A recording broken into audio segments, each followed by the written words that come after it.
ಕಲ್ಯಾಣ ಕರ್ನಾಟಕದ ಪತ್ರಿಕಾ ರಂಗದಲ್ಲಿ ಸುದೀರ್ಘ ಸೇವೆ ಸಲ್ಲಿಸಿ ಹಾಗೂ ಬರವಣಿಗೆಯ ಮೂಲಕ ದಾಸ ಸಾಹಿತ್ಯಕ್ಕೆ ತಮ್ಮದೇ ಆದ ಕೊಡುಗೆ ನೀಡಿದ ಸರಳ ಸಜ್ಜನಿಕೆಯ ನೇರ ನುಡಿಯ ಡಾಕ್ಟರ್ ಶ್ರೀನಿವಾಸ್ ಶಿರ್ನೂರ್ಕರ್ ನಮ್ಮೊಂದಿಗಿದ್ದಾರೆ. ನಮಸ್ಕಾರ ಸರ್. ನಮಸ್ಕಾರ. ನಮಸ್ಕಾರ. BSc ಪದವಿ ಪಡೆದ ನೀವು ಪತ್ರಿಕಾ ರಂಗಕ್ಕೆ ಬರಲು ಕಾರಣ ತಿಳಿಸಿ. ಪತ್ರಿಕಾ ರಂಗಕ್ಕೆ ನಾನು ಅದನ್ನು ಆಯ್ಕೆ ಮಾಡಿಕೊಂಡು ಬಂದದ್ದು, ಅದು ಆಕಸ್ಮಿಕ ಅಲ್ಲ. ಅದು ಎಲ್ಲೋ ಒಂದು ಅಮೂರ್ತವಾಗಿ ನನ್ನಲ್ಲಿ ಅದು ಇತ್ತು. ಬಂದ್ರೆ ಈ ಕ್ಷೇತ್ರಕ್ಕೆ ಬರಬೇಕು, ಬೇರೆ ಯಾವುದಕ್ಕೂ ಹೋಗ್ಬಾರ್ದು ಅನ್ನುವಂಥದ್ದು ಅದೇಕೋ ಒಂಥರ ನನಗೆ ಅದು ತಳಮಳ ಇರ್ತಾ ಇತ್ತು. ಇದು ಮಾಡಿ ಅದು ನಾನು BSc ಮುಗಿದ ತಕ್ಷಣ ಒಂದು ವರ್ಷ ನಾನು ಒಂದು ಕೆಮಿಕಲ್ ಫ್ಯಾಕ್ಟ್ರಿಯಲ್ಲಿ ಕೆಲಸ ಮಾಡಿದೆ, ಕೆಮಿಸ್ಟ್ ಅಂತ. ಅದಾದ ತಕ್ಷಣನೇ ನಾನು ಅಲ್ಲಿ ಪತ್ರಿಕೋದ್ಯಮ ಸೇರ್ಬಿಟ್ಟು 1980 1980ರಲ್ಲಿ. ಸೊ ಆ ಕಡೆಯಿಂದ 1980ರಿಂದ 2016ವರೆಗೆ ನಾನು ತಿರುಗಿ ನೋಡಿದ್ದೇ ಇಲ್ಲ. ಸೊ ಪತ್ರಿಕೋದ್ಯಮೇ ನನ್ನ ಕಾರ್ಯಕ್ಷೇತ್ರವಾಗಬೇಕು, ಅದರಲ್ಲೇ ನಾನು ಕೆಲಸ ಮಾಡ್ಬೇಕು, ಅದೇ ನನಗೆ ಬಹಳ ಯೋಗ್ಯವಾದದ್ದು, ಅದೇ ನನಗೆ ಬಹಳ ಸೂಟ್ ಆಗುವಂಥದ್ದಂತ ನನ್ಗೆ ಏಕೋ ಮನಸ್ಸಿನಲ್ಲಿ ಅದು ಮುಂಚೆಯಿಂದ ಇತ್ತು. ಅದು ಹಾಗೆ ಆಯ್ತು. ಮತ್ತೆ ಆದಿದ್ದೆಲ್ಲ ಒಳಿತೆ ಆಯ್ತು ಅಂತಲ್ಲ, ಅದು ಬಹಳ ಚಲೋ ಆಯ್ತು ಅಂತ ನನಗೆ ಅನಿಸ್ತದೆ. ಅಂದ್ರೆ ಪತ್ರಿಕಾ ರಂಗದಲ್ಲಿ ಎಷ್ಟು ವರ್ಷಗಳ ಸೇವೆ ಸಲ್ಲಿಸಿದ್ರಿ? ಒಟ್ಟು 36 ವರ್ಷ. 1980ರಿಂದ ನಾನು ನಿವೃತ್ತಿ ಆಗೋರಿಗೆ 2016 ನಿವೃತ್ತಿ ಆಗೋರಿಗೆ 36. ಯಾವ ಪತ್ರಿಕೆಗಳಲ್ಲಿ? ನಾನು ಪ್ರಾರಂಭ ಮಾಡಿದ್ದು 1980ರಲ್ಲಿ ರಾಯಚೂರು ವಾಣಿಯಿಂದ, ರಾಯಚೂರು. ಮತ್ತೆ ಅಲ್ಲಿರುವಾಗಲೇ ಬೆಂಗಳೂರಿನಿಂದ ಟೈಮ್ಸ್ ಆಫ್ ಡೆಕ್ಕನ್ ಅಂತ ಇಂಗ್ಲಿಷ್ ಬರ್ತಾ ಇತ್ತು. ಅದಾದ್ಮೇಲೆ ಮುಂಜಾನೆ ಅಂತ ಒಂದು ಕನ್ನಡ ಪೇಪರ್, ಅದರದ್ದು ಸಿಸ್ಟರ್ ಪಬ್ಲಿಕೇಶನ್, ಅವೆರಡಕ್ಕೂ ಮಾಡ್ತಾ ಇದ್ದೆ. 1985ನಲ್ಲಿ ನಾನು ಇಂಡಿಯನ್ ಎಕ್ಸ್ಪ್ರೆಸ್ ಜಾಯ್ನ್ ಆದೆ. ಅದನ್ನು 3-4 ತಿಂಗಳ ಸ್ಟ್ರಿಂಜರ್ ಅಂತ ಕೆಲಸ ಮಾಡಿದೆ. 1986ನಲ್ಲಿ ನಾನು ಕಂಪ್ಲೀಟ್ ಪೂರ್ಣಾವಧಿ ಪತ್ರಕರ್ತನಾಗಿ, ಸ್ಟಾಫ್ ಕರೆಸ್ಪಾಂಡೆಂಟ್ ಆಗಿ ನಾನು ನನ್ನನ್ನ ನಿಯುಕ್ತಿ ಮಾಡಿದ್ರು. ಅದಾದ ನಂತರ ಫಸ್ಟ್ ಪೋಸ್ಟಿಂಗ್ ನನಗೆ ಕಲಬುರಗಿ ಕೊಟ್ರು. ಯಾವ ಜಿಲ್ಲೆಗಳಲ್ಲಿ ಮಾಡಿದ್ರು? ನಾನು ಮಾಡಿದ್ದು ರಾಯಚೂರು, ಕಲಬುರಗಿ ಮತ್ತು ಬೆಂಗಳೂರು. ಇವು 3 ಬಿಟ್ರೆ ಬೇರೆ ಕಡೆ ನಾನು ಪತ್ರಿಕೋದ್ಯಮ ಮಾಡಲಿಲ್ಲ. ಕಲ್ಯಾಣ ಕರ್ನಾಟಕದಲ್ಲಿ ಹೆಚ್ಚಿನ ಸೇವೆ ಸಲ್ಲಿಸಿರಿ. ಹೌದೌದು. ಅದು ಉದ್ದೇಶಪೂರ್ವಕವಾಗಿ ನನಗೆ ಇಲ್ಲಿ 7 ವರ್ಷ ಕೆಲಸ ಮಾಡಿದ್ಮೇಲೆ ಬೆಂಗಳೂರು ಟ್ರಾನ್ಸ್ಫರ್ ಮಾಡಿದ್ರು 1993ರಲ್ಲಿ. ನನಗೆ ಬಹಳ ಅನ್ಈಸಿನೆಸ್ ಆಗ್ಬಿಡ್ತು. ಬೆಂಗಳೂರಿನಲ್ಲಿ ವೃತ್ತಿ ದೃಷ್ಟಿಯಿಂದ ನನಗೇನು ಚಾಲೆಂಜ್ ಯಾವುದೂ ಇರಲಿಲ್ಲ. ಬಟ್ ಅಲ್ಲಿ ವಾತಾವರಣ ನನಗೆ ಸರಿ ಆಗ್ತಿರ್ಲಿಲ್ಲ. ಅಲ್ಲಿ ಲೈಫು ಅದು ಬಹಳ ಇದಿತ್ತು. ಏನಂತೀರಿ, ಗಂಡನೂ ದುಡಿಬೇಕು, ಹೆಂಡತಿನೂ ದುಡಿಬೇಕು, ಆಮೇಲೆ ಆರ್ಥಿಕವಾಗಿ ಅಷ್ಟು ಸದೃಢವಾಗಿರ್ಲಿಲ್ಲ. ಇವೆಲ್ಲ ಕಾರಣಗಳಿತ್ತು. ಮತ್ತೆ ನಾನು ಈ ಭಾಗದಲ್ಲಿ ನಾನು ಕೆಲಸ ಮಾಡಿದ್ರೆ ನನ್ನ ಶ್ರಮ ಮತ್ತು ನನ್ನ ಏನಿದೆ ನನ್ನ ತುಡಿತ ಇಲ್ಲಿ ನಾನು ಇನ್ವೆಸ್ಟ್ ಮಾಡಿದ್ರೆ ಬೇಕಾದಂಗೆ ನಾನು ಬರ್ಲಿಕ್ಕೆ ಅವಕಾಶ ಆಗ್ತದೆ ಅಂತ ತಿಳ್ಕೊಂಡು ಅದು ಮೂಲ ಉದ್ದೇಶ ಇತ್ತು. ಅದಕ್ಕೆ ಪ್ರತಿಯಾಗಿ ನನಗೆ ಅಲ್ಲಿ ಟ್ರಾನ್ಸ್ಫರ್ ಮಾಡಿದಾಗ ಬಹಳ ನೋವಾಗಿತ್ತು. ಅಷ್ಟೇ 3 ವರ್ಷ ಆದ್ಮೇಲೆ ಮತ್ತೆ ನನಗೆ ಅವ್ರು ಇಲ್ಲಿಗೆ ಹೋಗಂತ ಹೇಳಿದ್ರು. ಬಹಳ ಸಂತೋಷ ಆಯ್ತು. ಆಮೇಲೆ ಅಲ್ಲಿ ಬೆಂಗಳೂರಿನಲ್ಲೂ ಬಹಳ ಚೆನ್ನಾಗೇ ಕೆಲಸ ಮಾಡಿದ್ರು. ನಮ್ಮ ಗುರುಗಳೆಲ್ಲ ಹೇಳ್ತಾ ಇದ್ರು, ನಿನ್ನಂತ ಪತ್ರಕರ್ತ ಬೆಂಗಳೂರಿನಲ್ಲೇ ಇಲ್ಲೋ ಅಂತ ನಮ್ಮ ಎನ್ ಸುಬ್ಬರಾಯರು ಹೇಳಿದ್ರು. ಸೊ ಹೀಗೆಲ್ಲ ನಾನು ಕೆಲಸದ ಬಗ್ಗೆ ಯಾವ್ದು ನನಗೆ ಚಾಲೆಂಜೇ ಇರಲಿಲ್ಲ. ಯಾವ ಊರಿನಲ್ಲೇ ಮಾಡ್ಲಿ, ಡೆಲ್ಲಿಯಲ್ಲಿ ಮಾಡ್ಲಿ ಅಲ್ಲಿಲ್ಲ. ಬಟ್ ಇದೇ ಏರಿಯಾದಲ್ಲಿ ನಾನು ಕೆಲಸ ಮಾಡ್ಬೇಕು, ಇಲ್ಲಿಯ ಸಮಸ್ಯೆಗಳನ್ನೇ ನಾನು ಚೆನ್ನಾಗಿ ಪ್ರೊಜೆಕ್ಟ್ ಮಾಡ್ಬೇಕು, ಇಲ್ಲಿಯ ಜನರದ ಭಾವನೆಗಳಿಗೆ ನಾನು ಸ್ಪಂದಿಸ್ಬೇಕು ಅನ್ನುವಂಥದ್ದು ಅದೇಕೋ ನನ್ನಲ್ಲಿ ಇದ್ದುದ್ರಿಂದ ನನಗೆ ಅಲ್ಲಿ ಎರಗುಡಿಸ್ಲಿಲ್ಲ ಬೆಂಗಳೂರಿನಲ್ಲಿ. ಸೊ ಅದು ತಾನಾಗೆ ಬಂದ್ಬಿಡ್ತು. ಇಲ್ಲೇ ಬಂದು ನಾನು ಸೆಟ್ಲ್ ಆಗ್ಬಿಟ್ಟೆ. ನಿಮ್ ಸೇವಾ ಟೈಮ್ ನಲ್ಲಿ ಹೈದರಾಬಾದ್ ಕರ್ನಾಟಕ ಅಂತ ಇತ್ತು. ಈಗ ಆಮೇಲೆ ಕಲ್ಯಾಣ ಕರ್ನಾಟಕ ಅಂತ ಹೆಸರು ಬದಲಾಯ್ತು. ಆ ಒಂದು ಹೆಸರು ಬದಲಾವಣೆಯಿಂದ ಏನಾದ್ರೂ ಜನತೆಗೆ ಅನುಕೂಲ ಆಗಿದೆಯಾ? ಇಲ್ಲ, ನಾನು ಮುಂಚೆನೆ ಹೇಳಿದ್ದೀನಿ. ಇದು ಹೆಸರು ಏನೇ ಇದ್ರು ಕೂಡ ಮೂಲ ಆಶಯ ಏನಿದೆ ಅದು ಹೋಗ್ಬೇಕಲ್ಲ. ಕಲ್ಯಾಣ ಕರ್ನಾಟಕವಿರ್ಲಿ, ಹೈದರಾಬಾದ್ ಕರ್ನಾಟಕವಿರ್ಲಿ, ಈಶಾನ್ಯ ಕರ್ನಾಟಕವಿರ್ಲಿ, ಇದು ಏನಾಗ್ತಂತಂದ್ರೆ ಯಾವುದೋ ಒಂದು ಒಲವುಗಳು, ಯಾವುದೋ ಒಂದು ಒತ್ತಾಸೆಗಳು ಈ ಹೆಸರು ಬದಲಾವಣೆಯಲ್ಲಿ ಅವರು ಸಂತೋಷ ಪಡ್ತಾರೆ. ಈಗ ಹೈದರಾಬಾದ್ ಕರ್ನಾಟಕ ಅಂತ ಕರೆಯೋದ್ರಿಂದ ಏನು ತೊಂದರೆ ಇದೆ? ಏನು ತೊಂದರೆ ಇಲ್ಲ. ಈಶಾನ್ಯ ಕರ್ನಾಟಕ ಅಂತ ಕರೆದ್ರೆ ಇನ್ನೂ ಅದಕ್ಕೆ ಚೆನ್ನಾಗಿರೋದು. ಈ ಕಲ್ಯಾಣ ಕರ್ನಾಟಕ ಅಂತ ಯಾಕೆ ಕರೆದ್ರು ಅಂತಂದ್ರೆ, ಕಲ್ಯಾಣದಲ್ಲಿ ಏನ್ ಕ್ರಾಂತಿ ಆಯ್ತು ಆ ಒಂದು ಉದ್ದೇಶದಿಂದ ಇದನ್ನ ಕರೆದ್ರು. ಅದ್ರಲ್ಲಿ ಏನೋ ನಮ್ಮ SL ಭೈರಪ್ಪನು ಕೂಡ ಪ್ರಾರಂಭದಲ್ಲಿ ಅದನ್ನ ವಿರೋಧ ಮಾಡಿದ್ರು. ಇದಕ್ಕೆ ಕಲ್ಯಾಣ ಕರ್ನಾಟಕ ಅಂತ ಕರಿಬಾರ್ದು, ಹೀಗೆ ಇರ್ಲಿ ಅಂತ. ಆಮೇಲೆ ಇದು ಆದ್ಮೇಲೆ ಅವರು ಒಪ್ಕೊಂಡ್ರು, ಇಲ್ಲ ಚೆನ್ನಾಗಿದೆ, ಇದೇ ಇರ್ಲಿ ಅನ್ನೋಂತ ಭೈರಪ್ಪನವರು ಅದೇ ಮಾತು ಹೇಳಿದ್ರು. ಸೊ ಹೀಗೆ ಹೆಸರಿನಿಂದ ಬದಲಾವಣೆ ಆಗ್ತದಂತೆ ಯಾರು ಹೇಳಲಿಕ್ಕೆ ಆಗಂಗಿಲ್ಲ. ಅದು ನಮ್ಮ ತಪ್ಪು ಕಲ್ಪನೆ ಅದು. ಬಟ್ ಕಲ್ಯಾಣ ಕರ್ನಾಟಕ ಅಂದ್ರೆ ಬಾಕಿ ರಾಜ್ಯದ ಇತರ ಪ್ರದೇಶಗಳ ಕಲ್ಯಾಣ ಆಗ್ಬೇಕಾಗಿದೆ. ನಮ್ಮ ಸರ್ಕಾರ ವೆಲ್ಫೇರ್ ಸ್ಟೇಟ್ ಅಂತ ಅನ್ನೋದು, ಕಲ್ಯಾಣ ನಾಡು, ಇಡೀ ಕರ್ನಾಟಕವೇ ಕಲ್ಯಾಣ ನಾಡು. ಬರೀ ಹೈದರಾಬಾದ್ ಕರ್ನಾಟಕ, ಈಶಾನ್ಯ ಕರ್ನಾಟಕ ಅಷ್ಟೇ ಕಲ್ಯಾಣ ಕರ್ನಾಟಕ ಅಲ್ಲ, ಇಡೀ ಕರ್ನಾಟಕವೇ ಕಲ್ಯಾಣ ಕರ್ನಾಟಕ ಆಗಬೇಕು. ಅದು ಆಶಯ ಇದೆ ಸರ್ಕಾರದ, ಎಲ್ಲಾ ಸರ್ಕಾರಗಳು ಆಶಯ ಇರ್ತದೆ. ಹೀಗಾಗಿ ಹೆಸರು ಚೆನ್ನಾಗಿರ್ಬೋದು, ಇಲ್ಲ ಅಂತಲ್ಲ, ಬಟ್ ಅದ್ರ ಜೊತೆಗೆ ನಾವು ಇಲ್ಲಿ ಏನಾಗಬೇಕಾಗಿದೆ ಅದ್ರ ಬಗ್ಗೆ ಜಾಸ್ತಿ ಗಮನ ಕೊಡ್ಬೇಕು, ಅದಕ್ಕೆ ಜಾಸ್ತಿ ಮಹತ್ವ ಕೊಡ್ಬೇಕು. ಈ ಪತ್ರಿಕಾ ಕ್ಷೇತ್ರ ಅಂದ್ರೆ ಒತ್ತಡಗಳಿಂದ ತುಂಬಿದ ಕ್ಷೇತ್ರನೇ ಅದು. ಅದಕ್ಕೆ ಇಲ್ಲಿ ಕೆಲಸ ಮಾಡೋದು ಅಷ್ಟು ಸುಲಭ ಅಲ್ಲ. ಅದ್ರ ಬಗ್ಗೆ ನಿಮ್ಮ ಅಭಿಪ್ರಾಯ ಏನು? ಅದು ನಿಜ, ಯಾವಾಗಲೂ ಒತ್ತಡಗಳಿರ್ತವೆ. ಅದರಲ್ಲೂ ಈ ಕಾರ್ಯನಿರತ ಪತ್ರಿಕೋದ್ಯಮದಲ್ಲಿ ಒಂದು ಡೆಡ್ ಲೈನ್ ಅಂತ ಇರ್ತದೆ. ನಾವು ಈ ಕಡೆ ಬೆಂಗಳೂರು ಬಿಟ್ಟು ಬೇರೆ ಕೆಲಸ ಮಾಡುವಾಗ 7 ಗಂಟೆ ಒಳಗೋ 8 ಗಂಟೆ ಒಳಗೋ 9 ಗಂಟೆ ಒಳಗೋ ಆ ಸುದ್ದಿಯನ್ನು ಕಳಿಸ್ಲೇಬೇಕು. ನಾವು ಏನೇ ಸ್ಪೆಷಲ್ ಸ್ಟೋರಿ ಮಾಡಿದ್ರು, ಏನೇ ಫೀಚರ್ಸ್ ಮಾಡಿದ್ರು, ರೂಪಕಲ್ಪನೆ ಮಾಡಿ ಏನೇ ಮಾಡಿದ್ರು ಕೂಡ ಅದೊಂದು ಟೈಮ್ ಇರ್ತದೆ, ಆ ಟೈಮ್ನಲ್ಲಿ ಕಳಿಸ್ಬೇಕು. ಒಂದು ಎರಡನೇದ್ದು ಬೇರೆ ಬೇರೆ ಬೇರೆ ಬೇರೆ ಬೇರೆ ಎಲ್ಲ ವಿಷಯಗಳಿರ್ತವೆ. ಸೊ ಅದ್ರ ಬಗ್ಗೆನೂ ನಾವು ಗಮನ ಕೊಡ್ಬೇಕಾಗ್ತದೆ. ಇದು ನಿಜವಾಗಿಯೂ ಒತ್ತಡದಿಂದ ಕೂಡಿದಂತಹ ಪ್ರವೃತ್ತಿ ಇದೆ. ಬಟ್ ಆ ಒತ್ತಡವನ್ನು ನಾವು ಚಾಲೆಂಜ್ ಆಗಿ ಸ್ವೀಕರಿಸಿ ಅದನ್ನ ಸಕಾಲಕ್ಕೆ ಅದನ್ನ ನಾವು ಡೆಲಿವರ್ ಮಾಡ್ಬೇಕಾಗ್ತದೆ ನಮ್ಮ ಗೂಡ್ಸ್. ಸೊ ಈ ದೃಷ್ಟಿಯಿಂದ ನನಗೆ ಒತ್ತಡ ಅಂತ ಕೆಲವು ಸಂದರ್ಭದಲ್ಲಿ ಕಂಡು ಬಂದಿದೆ. ಈ ಉದಾಹರಣೆಗೆ ಹೇಳ್ಬೇಕಾಗಿತ್ತಂದ್ರೆ, ನಾನಿಲ್ಲಿ ಕೆಲಸ ಮಾಡುವಾಗ ಈ ಕಾರ್ಪೊರೇಷನ್, ಜಿಲ್ಲಾ ಪಂಚಾಯತ್ ಈ ಬಜೆಟ್ಗಳ ಮಂಡನೆ ಮಾತ್ರ ನಾನು ನಿರ್ವಹಣೆ ಮಾಡ್ತಿದ್ದೆ. ಬೆಂಗಳೂರಿಗೆ ಹೋದಾಗ ಇಡೀ ಸ್ಟೇಟಿನ ಬಜೆಟ್ ನಾನು ಅದನ್ನ ಪ್ರೆಸೆಂಟ್ ಮಾಡ್ಬೇಕಾಯ್ತು ನನ್ನ ಪೇಪರ್ನಲ್ಲಿ, ಇಂಡಿಯನ್ ಎಕ್ಸ್ಪ್ರೆಸ್ ನಲ್ಲಿ. ಸೊ ಅಂತ ದೊಡ್ಡ ಜವಾಬ್ದಾರಿ ಬಂದ್ಬಿಡ್ತು. ನಾ ಹಾಗೆ ಪ್ರೆಸೆಂಟ್ ಮಾಡಿದಾಗ ಅದು ಎಲ್ಲಾ ಪೇಪರ್ಗಳು ಏನ್ ಬಂದಿತ್ತು ಅದೇ ನನ್ನ ಪೇಪರ್ ಅಲ್ಲೂ ಬಂದಿತ್ತು, ಮತ್ತೆ ಅದಕ್ಕಿಂತ ಕೆಲವು ವಿಷಯಗಳು ಚೆನ್ನಾಗಿ ಕೂಡ ಬಂದಿದ್ವು. ಸೊ ಇದು ಒಂದು ಏನಿದೆ, ಇದೊಂದು ಸವಾಲಿನಿಂದ ಕೂಡಿದಂತಹ ವೃತ್ತಿ ಇರ್ತದೆ. ಪ್ರತಿ ಕ್ಷಣಕ್ಕೂ ಒಂದು ಸವಾಲ್ ಇರ್ತದೆ, ಅದನ್ನ ನಾವು ಒಪ್ಕೊಂಡು ಹೋಗ್ಬೇಕಾಗ್ತದೆ, ಮತ್ತೆ ತಕ್ಕಂತೆ ನಾವು ಅದಕ್ಕೆ ವರ್ತನೆ ಮಾಡ್ಬೇಕಾಗ್ತದೆ. ಹಾಗಿದ್ರೆ ನಾವು ಅದನ್ನ ಮುಂದುವರ್ಲಿಕ್ಕೆ ಸಾಧ್ಯ ಆಗ್ತದೆ, ಇಲ್ಲಾಂದ್ರೆ ನಾವ್ ಏನು ಮಾಡ್ಲಿಕ್ಕೆ ಆಗೋದಿಲ್ಲ ಈ ವೃತ್ತಿಯಲ್ಲಿ. ಕೆಲವೊಂದು ಸಿಹಿ ಕಹಿ ಘಟನೆಗಳು ಏನಾದ್ರು ಇದ್ರ ಬಗ್ಗೆ ಪತ್ರಿಕಾ ರಂಗದಲ್ಲಿ? ವೃತ್ತಿಯಲ್ಲಿ ಅಂಥದ್ದೇನು ನನಗೇನು ಕಂಡು ಬಂದಿಲ್ಲ. ಈಗ ಅಭಿವ್ಯಕ್ತಿ ಸ್ವಾತಂತ್ರ್ಯಕ್ಕೆ ಅಡ್ಡಿ ಆಗೋದು, ಪತ್ರಿಕಾ ಸ್ವಾತಂತ್ರ್ಯಕ್ಕೆ ಅಡ್ಡಿ ಆಗೋದು ಅಂತ ಬಹಳ ಜನ ಹೇಳ್ತಾರೆ. ವೈಯಕ್ತಿಕವಾಗಿ ನಾನು ಹೇಳ್ಬೇಕಾಗಿದ್ರೆ ಅಂತ ಅಡ್ಡಿ ಏನೂ ಆಗಿಲ್ಲ. ಯಾಕಂತಂದ್ರೆ ಯಾವಾಗ ಅಡ್ಡಿ ಆಗ್ತದೆ ಅಭಿವ್ಯಕ್ತಿ ಸ್ವಾತಂತ್ರ್ಯಕ್ಕೆ? ನೀ ಯಾವುದೇ ವಿಷಯವನ್ನು ತಿರುಚಿ ಬರೆದ್ರೆ, ಸತ್ಯವನ್ನು ಅದುಮಿಟ್ಟು ಬರೆದ್ರೆ, ಅಥವಾ ಒಬ್ಬರಿಗೆ ಅವಹೇಳನಕಾರಿಯಾಗಿ ಬರೆದ್ರೆ, ಒಬ್ಬ ಜಾತಿ ಸೂಚಕವಾಗಿ ಬರೆದ್ರೆ, ಒಬ್ಬ ಸಮಾಜ ಹಿಂದುಳಿದ ವರ್ಗದ ಸೂಚಕ ಏನಾದ್ರೂ ಬರೆದ ಅದಕ್ಕೆ ಅಡ್ಡಿ ಆಗ್ತದೆ. ಅವಾಗ ಅಬ್ಜೆಕ್ಷನ್ ಆಗ್ತದೆ, ಸಮಾಜದಲ್ಲಿ ಕ್ಷೋಭೆ ಉಂಟಾಗ್ತದೆ. ಆದ್ರೆ ಒಂದು ಏನಂತಂದ್ರೆ, ಪತ್ರಕರ್ತನಾದವನು ಎಲ್ಲಾ ವಿಷಯಗಳಿಂದ ಎಲ್ಲಾ ಮಗ್ಗಲುಗಳನ್ನು ಪರಿಶೀಲಿಸಿ ಬರೀಬೇಕು. ಒಂದೇ ಮಗ್ಗಲಿನಲ್ಲಿ ಬರ್ಲಿಕ್ಕೆ ಆಗೋದಿಲ್ಲ ಅವನು. ಸೊ ಹಾಗಾದಾಗ ಏನಾಗ್ತದೆ, ಒಂದು ಕ್ರೆಡಿಬಿಲಿಟಿ, ವಿಶ್ವಾಸಾರ್ಹತೆ ಬರ್ತದೆ. ಆ ವಿಶ್ವಾಸಾರ್ಹತೆಯೇ ಒಬ್ಬ ಪತ್ರಕರ್ತನಿಗೆ ದೊಡ್ಡ ಆಸ್ತಿ. ಅದು ನಾನು ಬಿಲ್ಟಪ್ ಮಾಡ್ಕೊಂಡಿದ್ದೆ, ಪ್ರಜ್ಞಾಪೂರ್ವಕವಾಗಿ ಬಿಲ್ಟಪ್ ಮಾಡ್ಕೊಂಡಿದ್ದೆ. ನನ್ನ ಟ್ರೈನಿಂಗು ಹಾಗೆ ಇತ್ತು. ಇವತ್ತು TJS ಜಾರ್ಜ್ ಅನ್ನೋರು ತೀರ್ಕೊಂಡ್ರಲ್ಲ, ಅವ್ರು ನನ್ನ ಗುರುಗಳಾಗಿದ್ರು ಇಂಡಿಯನ್ ಎಕ್ಸ್ಪ್ರೆಸ್ ನಲ್ಲಿ. ಸೊ ಅಂತಂತ ಮಹಾನ್ ವ್ಯಕ್ತಿಗಳು, TJS George, Jayasheel Rao, N ಸುಬ್ಬರಾಯರು, ಕೆ ಸತ್ಯನಾರಾಯಣ ಅವರು, ಮತ್ತೆ ಪ್ರಾರಂಭದಲ್ಲಿ NK ಕುಲಕರ್ಣಿ ಅವರು ರಾಯಚೂರುವಾಗಿ, ಇವರೆಲ್ಲರೂ ನನಗೆ ಒಳ್ಳೊಳ್ಳೆ ಗುರುಗಳು ಸಿಕ್ಕಿರೋದ್ರಿಂದ, ಒಳ್ಳೆ ತರಬೇತಿ ಸಿಕ್ಕಿರೋದ್ರಿಂದ ನನಗೆ ಬಹಳ ಅನುಕೂಲ ಆಯ್ತು ಪ್ರಾರಂಭದಲ್ಲಿ. ಸೊ ಅದನ್ನ ನಾನು ಮುಂದುವರ್ಸ್ಕೊಂಡು ಬಂದೆ. ಖಡ್ಗಕ್ಕಿಂತ ಲೇಖನ ಹರಿತವಾದದೆಂಬ ಮಾತಿದ್ದೀರಿ. ಅಂತ ಇನ್ನು ಲೇಖನಗಳು ನಿಮ್ ಸರ್ಕಾರದ ಗಮನ ಸೆಳೆದಾವ ಅಂತ ಕೇಳಿನಿ. ಅಂತ ಲೇಖನಗಳ ಬಗ್ಗೆ ಬೇಕಾದಷ್ಟು ಉದಾಹರಣೆಗೆ ಕೊಡ್ಬೇಕಂದ್ರೆ 2-3 ಕೊಡ್ಲಿಕ್ಕೆ ಸಾಧ್ಯ.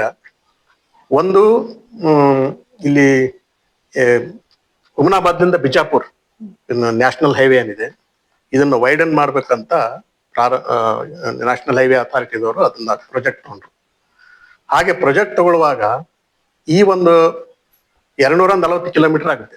ಈ 240 ಕಿಲೋಮೀಟರ್ ಎಡಬದಿಯಲ್ಲಿ ಇರ್ತಕ್ಕಂಥ 35,000 ಗಿಡಗಳನ್ನು ಕಡಿಬೇಕಂತ ಮಾಡಿದ್ರು. ಎನ್ವಿರಾನ್ಮೆಂಟ್ ಅಸೆಸ್ಮೆಂಟ್ ರಿಪೋರ್ಟ್ ನಲ್ಲಿ ಅದನ್ನೇ ಹೇಳಿದ್ರು. ಇದು ನನಗೆ ಬಹಳ ಆಶ್ಚರ್ಯಕರವಾಗಿ ತೋರಿತು. ಇಂಥ ಪ್ರದೇಶದಲ್ಲಿ ಇಷ್ಟು ಗಿಡಗಳನ್ನು ಕಡಿದ್ರೆ ಗತಿ ಏನು?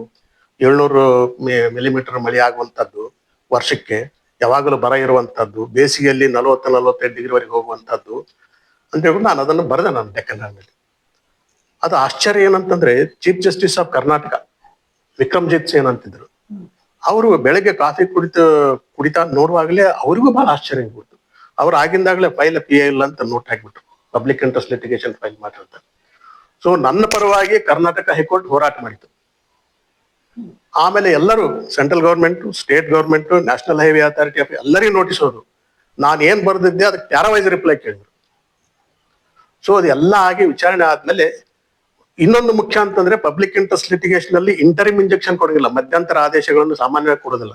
ನನ್ನ ಪ್ರಕರಣದಲ್ಲಿ ಮಧ್ಯಂತರ ಆದೇಶ ಕೊಟ್ಟರು, ಏನು ಒಂದು ಗಿಡನು ಕೂಡ ಕರಿಬಾರ್ದು ಈ ಪ್ರಕರಣ ಇತ್ಯರ್ಥವಾಗುವವರೆಗೆ. ಸೊ ವಿಚಾರಣೆ ನಡೀತು. ಆಮೇಲೆ ಅವರು ನ್ಯಾಷನಲ್ ಹೈವೇ ಅಥಾರಿಟಿದವರು ಒಂದು ಅಫಿಡವಿಟ್ ಹಾಕಿದ್ರು ಕೊನೆಗೆ, ಇಲ್ಲ ನಾವು 35,000 ಗಿಡಗಳನ್ನು ಕಡಿಯೋದಿಲ್ಲ, ನಾವು 2,000 ಗಿಡಗಳನ್ನು ಮಾತ್ರ ಕಡಿಬೇಕಾಗ್ತದೆ ಅನ್ನುವಂಥದ್ದು ಅಫಿಡವಿಟ್ ಹಾಕಿದ್ಮೇಲೆ ಅದು ಕೋರ್ಟ್ ನಲ್ಲಿ ಡಿಸ್ಪೋಸ್ ಆಯ್ತು. ಹೀಗಾಗಿ 30,33466 33,466 ಗಿಡಗಳು ಬದುಕುವುದು. ಇದೇನು ಬರೀ ಒಂದು ಬರವಣಿಗೆಯಿಂದ ಮತ್ತೇನು ಅಲ್ಲ. ಈ ಸಾಲು ಮರದ ತಿಮ್ಮಕ್ಕ ಪಾಪ ಅಷ್ಟು ಕಷ್ಟಪಟ್ಟು ಎಷ್ಟೋ ಗಿಡಗಳನ್ನು ಬೆಳೆಸಿ ಎಲ್ಲ ಮಾಡಿದ್ಲವಳು. ನಾನು ಕೂತಲ್ಲೇ ಒಂದಷ್ಟು ವರದಿ ಮಾಡಿ ಇಷ್ಟು ಗಿಡಗಳನ್ನು ಅಂದ್ರೆ ಒಬ್ಬ ಪತ್ರಕರ್ತನಲ್ಲಿ ಅಂತ ಶಕ್ತಿ ಇರ್ತದೆ ಅನ್ನೋದಕ್ಕೆ ಇದೊಂದು ಉದಾಹರಣೆ. ಇದು ಇಂಡಿಯಾ ದೇಶದಲ್ಲಿ ಇಂಥ ಪ್ರಕರಣ ಆಗಿಲ್ಲ ಅಂತ ನನಗೂ ಹೇಳ್ತಾರೆ, ಬೇರೆಯವರು ಎಲ್ಲ ಹೇಳ್ತಾರೆ. ಇನ್ನು ಎರಡನೇದಾಗಿ ಇನ್ನೊಂದು ಇನ್ಸಿಡೆಂಟ್ ಹೇಳ್ತೀನಿ. ಇಲ್ಲಿ ಕಲಬುರಗಿಯಲ್ಲಿ ಈ ಕಡೆ ನಾರ್ತ್ ಗುಲ್ಬರ್ಗಾ ನಾರ್ತ್ ನಲ್ಲಿ ಈಗ ಡ್ರೈ ಟಾಯ್ಲೆಟ್ಸ್ ಇದು ಮನೆಗಳೆಲ್ಲ. ಅವಾಗ ಏನಿತ್ತು ಅಂತಂದ್ರೆ ಈ ತಲೆ ಮೇಲೆ ಮಲ ಬರುವಂತ ಪದ್ಧತಿ ಇತ್ತು. ನಾನು ಬೆಳಿಗ್ಗೆ ಮುಂಜಾನೆ ಎದ್ದು ನಮ್ಮ ಫೋಟೋಗ್ರಾಫರ್ನ ಕರ್ಕೊಂಡು ಅಲ್ಲಿ ಹೋದೆ. ಅಲ್ಲಿ ನೋಡಿ ನನಗೆ ಗಾಬರಿ ಆಶ್ಚರ್ಯ. ನಾನು ಸಣ್ಣವನಿದ್ದಾಗ ನಾನು ಅಲ್ಲಿ ನೋಡಿದ್ದೆ, ನಮ್ಮ ಊರ್ ಕಡೆ ಎಲ್ಲ ಟಿ ಗೋಲ್ಡ್ ಮೆನ್ಸ್ನಲ್ಲಿ ಅದೇ ಪದ್ಧತಿ ಇತ್ತು ಅವಾಗ. ಬಟ್ ಈಗಿನ ಕಾಲದಲ್ಲಿ ಆ ಪದ್ಧತಿ ಅದು ಕಲಬುರಗಿ ಅಂತ ವಿಭಾಗೀಯ ಹೆಡ್ ಕ್ವಾರ್ಟರ್ ಇದೆ ಅಂತ ತಿಳ್ಕೊಂಡು ನೋಡಿದೆ. ಅವರೆಲ್ಲ ಮಲವನ್ನು ಕೈಯಿಂದ ಎತ್ತಿ ಈಗ ಹಾಕಿ ಬಕೆಟ್ ನಲ್ಲಿ ಹಾಕಿ ಅದನ್ನ ತಲೆ ಮೇಲೆ ಹೊತ್ಕೊಂಡು ಡಿಸ್ಪೋಸ್ ಮಾಡ್ತಿದ್ರು ಆ ಕಡೆ ಹೋಗಿ. ಇದೆಲ್ಲ ತಿಳ್ಕೊಂಡು ಬರ್ದೆ. ಬರ್ದ್ಮೇಲೆ ನಮ್ಮ ಡಿವಿಷನಲ್ ಕಮಿಷನರ್ ಇದ್ರು, ದೇವೇಂದ್ರನ್ ಅಂತಿದ್ರು. ಅವರಿಗೆ ಆಶ್ಚರ್ಯ ಆಯ್ತು, ಇದು ಇರ್ಲಿಕ್ಕಿಲ್ಲ ಅಂತ ಅನಿಸ್ತಂತೆ. ಅವರೇ ನನಗೆ ಫೋನ್ ಮಾಡಿ ಹೇಳಿದ್ದು, ಈ ತರ ಏನೋ ಸೆನ್ಸೇಷನಲ್ ಮಾಡಿ ಬರೆದ ನೀವು, ಇಂಥದ್ದು ಇರ್ಲಿಕ್ಕಿಲ್ಲ ಇದು ಈ ಕಲಬುರಗಿಯಲ್ಲಿ ಅಂತ. ಆದ್ರೂ ಕ್ರಾಸ್ ಚೆಕ್ ಮಾಡು ಅಂತ ಹೇಳಿ ತಮ್ಮ ನಂಬಿಗಸ್ತನ ಅಂತ ಒಬ್ಬ ಅಧಿಕಾರಿಗಳಲ್ಲಿ ಕಳಿಸಿದ್ರು. ನೀವು ಅದನ್ನು ಕ್ರಾಸ್ ಚೆಕ್ ಮಾಡಿ ಬಾ, ಅಲ್ಲಿ ನಿಜವಾಗಿ ಏನ್ ನಡೀತಾ ಇದೆ. ಅವ್ರು ಬಂದು ಹೇಳಿದ್ರು, ಇಲ್ಲ ಅವ್ರು ಏನ್ ಬರ್ದಾರ ಬರೋಬ್ಬರಿ ಅದ, ಅಕ್ಷರಶಃ ಸತ್ಯ ಅದ ಅಂತ ಅನ್ಕೊಂಡು ಅವ್ರಿಗೆ ಆಶ್ಚರ್ಯ ಆಗಿ ನನಗೆ ಫೋನ್ ಮಾಡಿದ್ರು. ನೀವು ನಮ್ ಕಣ್ಣು ತರಿಸಿದ್ರಿ, ನಮ್ಮ ಸರ್ಕಾರದ ಕಣ್ಣು ತರಿಸಿದ್ರಿ ಅಂತ ಫೋನ್ ಮಾಡಿ ಒಂದು ವಿಶೇಷ ಸಭೆಯನ್ನು ಕರೆದ್ರು. ಗುಲ್ಬರ್ಗಾ ಮುನ್ಸಿಪಲ್ ಕಾರ್ಪೊರೇಷನ್ ತಾವೇ ಪ್ರಿಸೈಡ್ ಮಾಡಿದ್ರು. ಎಲೆಕ್ಟೆಡ್ ಬಾಡಿ ಇದ್ರು ಕೂಡ ತಾವೇ ಪ್ರಿಸೈಡ್ ಮಾಡಿದ್ರು. ಪ್ರಾರಂಭ ಮಾಡ್ತಾ ಹೇಳಿದ್ರು, ನಾವು ಹೋಗಿದ್ವಿ ಮೀಟಿಂಗ್ಗೆ, ಇದು ಇಂಥ ವಿಷಯ ಅದ, ನಮಗ್ ಗೊತ್ತಿರ್ಲಿಲ್ಲ, ಮಹಾನುಭಾವರಿದ್ದಾರೆ ಶ್ರೀನಿವಾಸ್ ಸಿದ್ನೂರ್ಕರ್ ಅವ್ರು ನಮ್ ಕಣ್ಣು ತರಿಸಿದ್ದಾರೆ, ಈಗ ನೀವೆಲ್ಲ ಇದಕ್ಕೆ ಪಣ ತೊಡಬೇಕು, ಈ ಒಂದು ಹೀನಾಯ ಪದ್ಧತಿಯನ್ನ ಹೊಡೆದೋಡಿಸ್ತೀವಂತ. ಸೊ ಅವಾಗ ಏನ್ ಮಾಡಿದ್ರು, ಎಲ್ಲಾ 55 ಜನ ಕಾರ್ಪೊರೇಟರ್ ಇಂದ ಪ್ರಮಾಣ ವಚನ ಮಾಡಿಸಿದ್ರು, ನಾವು ಈ ಪದ್ಧತಿಯನ್ನು ನಿರ್ಮೂಲನೆ ಮಾಡ್ತೀವಂತ. ಅದೆಲ್ಲ ಮಾಡಿ ಮೀಟಿಂಗ್ ಆದ್ಮೇಲೆ ಸಬ್ಸಿಕ್ವೆಂಟ್ ಆಗಿ ಅವರೆಲ್ಲ ಕರೆದ್ರು, ಆ ವೃತ್ತಿಯಲ್ಲಿರೋರ್ನೆಲ್ಲ ಕರೆದು, ಬ್ಯಾಂಕರ್ಸ್ನೆಲ್ಲ ಕರೆದು, ರಿಹ್ಯಾಬಿಲಿಟೇಷನ್ ಮೆಜರ್ಸ್ ಅವರಿಗೆಲ್ಲ ಕೊಟ್ಟರು, ಬೇರೆ ಬೇರೆದೆಲ್ಲ ಮಾಡಿತು. ಈಗ ಆ ಪದ್ಧತಿ ಕಲಬುರಗಿಯಲ್ಲಿ ಇಲ್ಲ. ಇದು ಒಂದು ದೊಡ್ಡ ಸಕ್ಸಸ್ ಸ್ಟೋರಿ ಇದು ಹೇಳುವಂತದ್ದು. ಹಾಗೆ ಅಲ್ಲಿ ನಾನು ರಾಯಚೂರಲ್ಲಿರುವಾಗಲೇ ಆ ಕುಷ್ಟಗಿ ತಾಲೂಕಿನಲ್ಲಿ ಗೋತಿಗೆ ಅಂತ ಗ್ರಾಮ ಇದೆ. ರಾಮಕೃಷ್ಣ ಹೆಗಡೆ ಸರ್ಕಾರದಲ್ಲಿ ತಾಳಿ ಭಾಗ್ಯ ಒಂದು ಸ್ಕೀಮ್ ಬಂದಿತ್ತು. ಅಂದ್ರೆ ಬಡಮ್ಮ ತಂದೆ ತಾಯಿಯರ ಮಗಳಲ್ಲಿ ಮದುವೆ ಮಾಡ್ಬೇಕಾಗಿತ್ತಂದ್ರೆ 1 ತೊಲೆ ಚಿನ್ನದ ತಾಳಿ ಸರ್ಕಾರ ಕೊಡ್ತಾ ಇತ್ತು. ಅವಾಗ ಪಾಪ ಕುಷ್ಟಗಿ ತಹಸೀಲ್ದಾರ್ ಬಹಳ ಉತ್ಸಾಹದಿಂದ ಕಾರ್ಯಕ್ರಮ ಮಾಡಿದ್ರು. ಅಂದ್ರೆ ಸಾಮೂಹಿಕ ವಿವಾಹ. ನಾವೆಲ್ಲರೂ ಹೋಗಿದ್ದೆ, ನಮ್ಮನ್ನು ಕರ್ಕೊಂಡು ಹೋಗಿದ್ರು, ನಾವು ಹೋಗಿದ್ವಿ. ಅಲ್ಲಿ ಎಲ್ಲರೂ ಇದ್ರು, MLA ಇದ್ರು, DC ಇದ್ರು, SP ಎಲ್ಲರೂ ಇದ್ರು. ಅದ್ ನೋಡ್ತಾ ಏನಾಯ್ತು, ಅದು 51 ವಿವಾಹಗಳಲ್ಲಿ ನಾನು ಎಲ್ಲ ಲೆಕ್ಕ ಹಾಕಿದೆ. ಒಬ್ಬ ಹೆಣ್ಮಗಳು ತನ್ನ ಸಣ್ಣ ಮಗುವನ್ನು ಕರ್ಕೊಂಡ್ಬಂದು ಅದಕ್ಕೆ ತಾಳಿ ಮಾಡಿ, ಇನ್ನೊಬ್ಬ ಮಗಳು ತನ್ನ ಕಂಗುಳಲ್ಲಿ ಒಂದು ಮಗುವನ್ನು ಕರ್ಕೊಂಡ್ಬಂದು ಅದಕ್ಕೂ ತಾಳಿ. ಸರ್ಕಾರದ ಹಸಿಮಣಿಯಲ್ಲೇ ಈ ತರದ ಆಗೋಗ್ಬಿಡ್ತು. ಇಂಥವು 14 ಮದುವೆಗಳು ನೋಡಿದ್ವು, 51ರಲ್ಲಿ 14 ಚೈಲ್ಡ್ ಮ್ಯಾರೇಜಸ್. ಇದು ಯಾರು ಬರಲಿಲ್ಲ. ನಾನು ಅದೇ ಜಸ್ಟ್ ಇಂಡಿಯನ್ ಎಕ್ಸ್ಪ್ರೆಸ್ ಜಾಯ್ನ್ ಆಗಿದೆ, ನಾನು ಅದನ್ನು ಬರೆದು ಕಳಿಸ್ಬಿಟ್ಟೆ. ನಮ್ಗೆ ಭಾರಿ ಚೆನ್ನಾಗಿ ಬಂದ್ಬಿಡ್ತು. ಅದು ಕನ್ನಡ ಪ್ರಬಲದ್ದು ಹೊಡೆದಾಗಿ ಬಂದ್ಬಿಟ್ಟು ನನ್ನ ಇಂಡಿಯನ್ ಎಕ್ಸ್ಪ್ರೆಸ್ ನಲ್ಲಿ ಬರೆದು ಅಪ್ ಕಂಟ್ರಿ ಎಲ್ಲ ಪಬ್ಲಿಷ್ ಆಯ್ತು. ನಮ್ಮ ನ್ಯೂಸ್ ಎಡಿಟರ್ ನನಗೆ ಕಂಗ್ರಾಚುಲೇಷನ್ ಇದು ಮೆಸೇಜ್ ಕಳಿಸಿದ್ಮೇಲೆ ಸರ್ಕಾರದಲ್ಲಿ ದೊಡ್ಡ ಗಲಾಟೆ ಆಯ್ತು. ಅಸೆಂಬ್ಲಿಯಲ್ಲಿ ಅದ್ರ ಬಗ್ಗೆ ಚರ್ಚೆ ಆಗಿ ಕೊನೆಗೆ ಆವಾಗ್ಲಿಂದ ಶುರುವಾಯ್ತು ಈ ಬಾಲ್ಯ ವಿವಾಹವನ್ನು ತಡ್ಲಿಕ್ಕೆ ಏನೇನು ಕ್ರಮ ಕೈಗೊಳ್ಳಬೇಕಂತ ಶುರುವಾದದ್ದು ಇಂದಿನವರೆಗೂ ಅದು ಮುಂದುವರ್ಕೊಂಡು ಬಂದಿದೆ. ಜಸ್ಟಿಸ್ ಶಿವರಾಜ್ ಪಾಟೀಲ್ ನೇತೃತ್ವದಲ್ಲಿ ಕಮಿಟಿ ಕೂಡ ಮಾಡಿದ್ರು ಸುಪ್ರೀಂ ಕೋರ್ಟ್ ಜಡ್ಜ್ ನಲ್ಲಿ. ಅವರು ಕೂಡ ಗೈಡ್ ಲೈನ್ಸ್ ಕೊಟ್ಟರು. ಸೊ ಇದು ಏನದ ಒಂದು ಸಾಮಾಜಿಕ ಕೆಡುಕು ನಮ್ಮಲ್ಲಿ ಏನ್ ಬೆಳೆದ್ಕೊಂಡು ಬಂದಿದೆ ಬಾಲ್ಯ ವಿವಾಹ ಅನ್ನೋದು, ಅದು ಇವತ್ತಿಗೂ ಅಲ್ಲಲ್ಲಿ ಇರೋದು ನಮ್ಗೆ ಕಂಡು ಬರ್ತದೆ.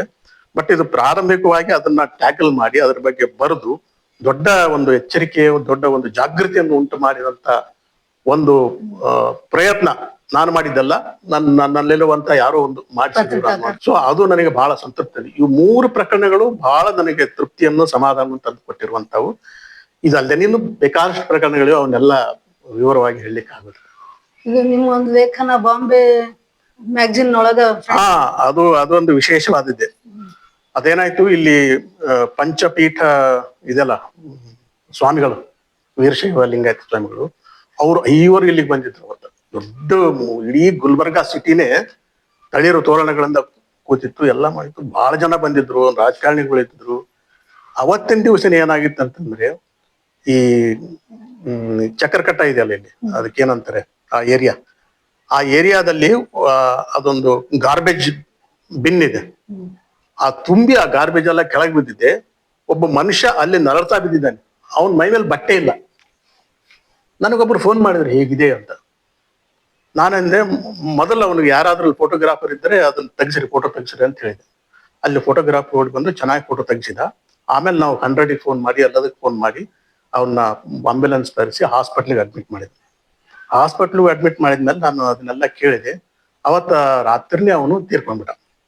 ಅಲ್ಲಿ ಜನರನ್ನು ವಿಚಾರಿಸಿದ್ರೆ, ಇಲ್ರಿ ಅವನು ಬೆಳ್ಕತ್ತ ಬತ್ತಿದ್ದ, ಅವನಿಗೆ ಆಹಾರ ಸರಿಯಾಗಿದ್ದಿದ್ದಿಲ್ಲ, ಅವ್ನು ನಳ್ಳಿ ಸತ್ತ, ಅವನಿಗೆ ಏನಾಗಿತ್ತು ಏನು ಅಂತ. ಅಂದ್ರೆ ಒಬ್ಬ ಮನುಷ್ಯ ಗುಲ್ಬರ್ಗಾದಂತಹ ಒಂದು ಸಿಟಿಯಲ್ಲಿ ಆಹಾರವಿಲ್ಲದೆ ನಡು ಬೀದಿಯಲ್ಲಿ ಸಾಯ್ತಾನಂತಂದ್ರೆ ಇದು ಯಾವ ನಾಗರಿಕತೆಗೆ ಶೋಭೆ ತರುವಂತದ್ದು ಅಂತ ತಿಳಿದು ನಾನು ಎಲ್ಲ ಪ್ಯಾಡ್ ಆಫ್ ಇನ್ಫಾರ್ಮೇಶನ್ ತೆಗೆದು ಅದನ್ನ ಬರೆದು ಹಾಕ್ಬಿಟ್ಟೆ. ಇಂಡಿಯನ್ ಎಕ್ಸ್ಪ್ರೆಸ್ ನಲ್ಲಿ ಫ್ರಂಟ್ ಪೇಜ್ ದೊಡ್ಡದಾಗ್ಬಿಟ್ಟು ಆಮೇಲೆ ಅದ್ರ ಬಗ್ಗೆ ಎನ್ಕ್ವೈರಿ ಎಲ್ಲ ಆಯ್ತು. ಆ ಫೋಟೋ ಬಹಳ ಚೆನ್ನಾಗಿತ್ತು, ಅದು ಇನ್ನೂ ಇದೆ.